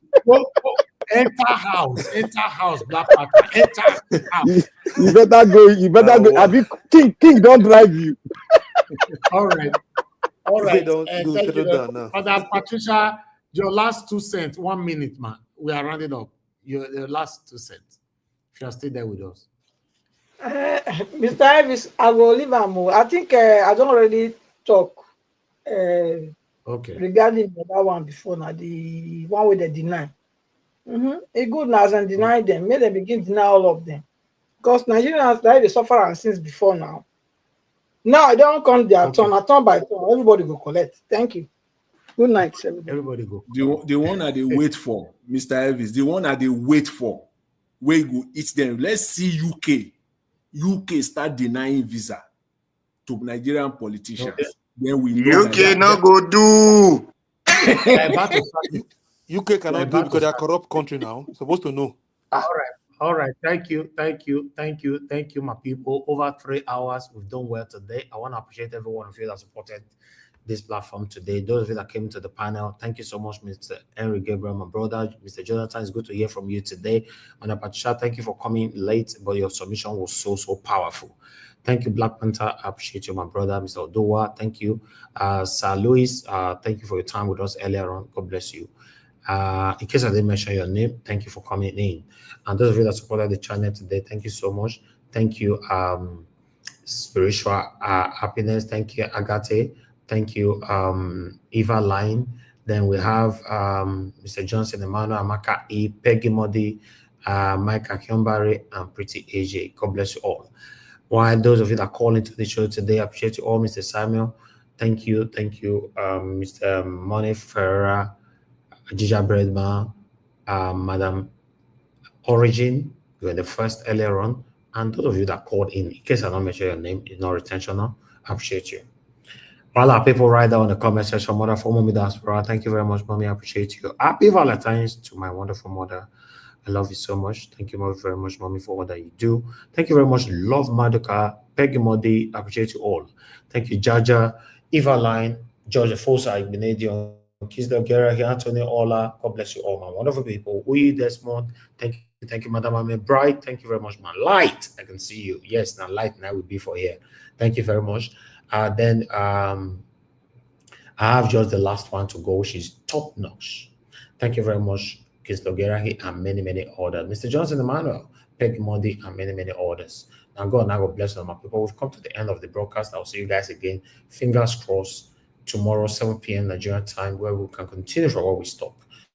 In case you're joining our platform for the first time, I want you to know that the platform stands for a better Nigeria. So if you're looking for a better Nigeria, you're in the right place. But if you're looking for the platform that advocating for the destruction of our country, Oga, Madam, you're in the wrong place.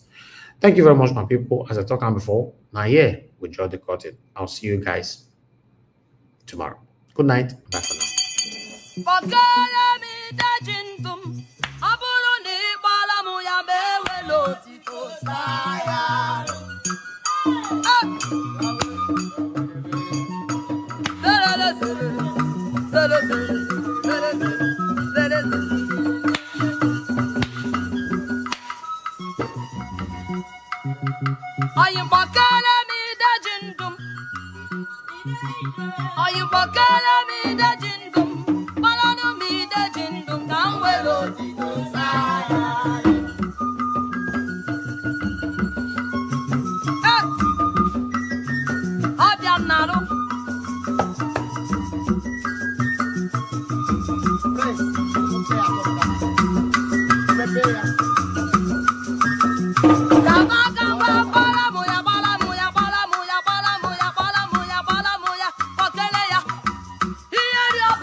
There's power here tonight.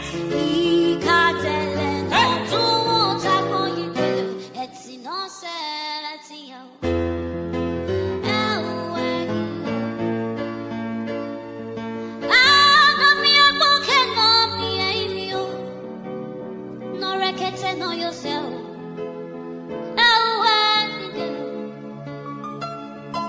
If you're barrel or yet, what's up on What you say?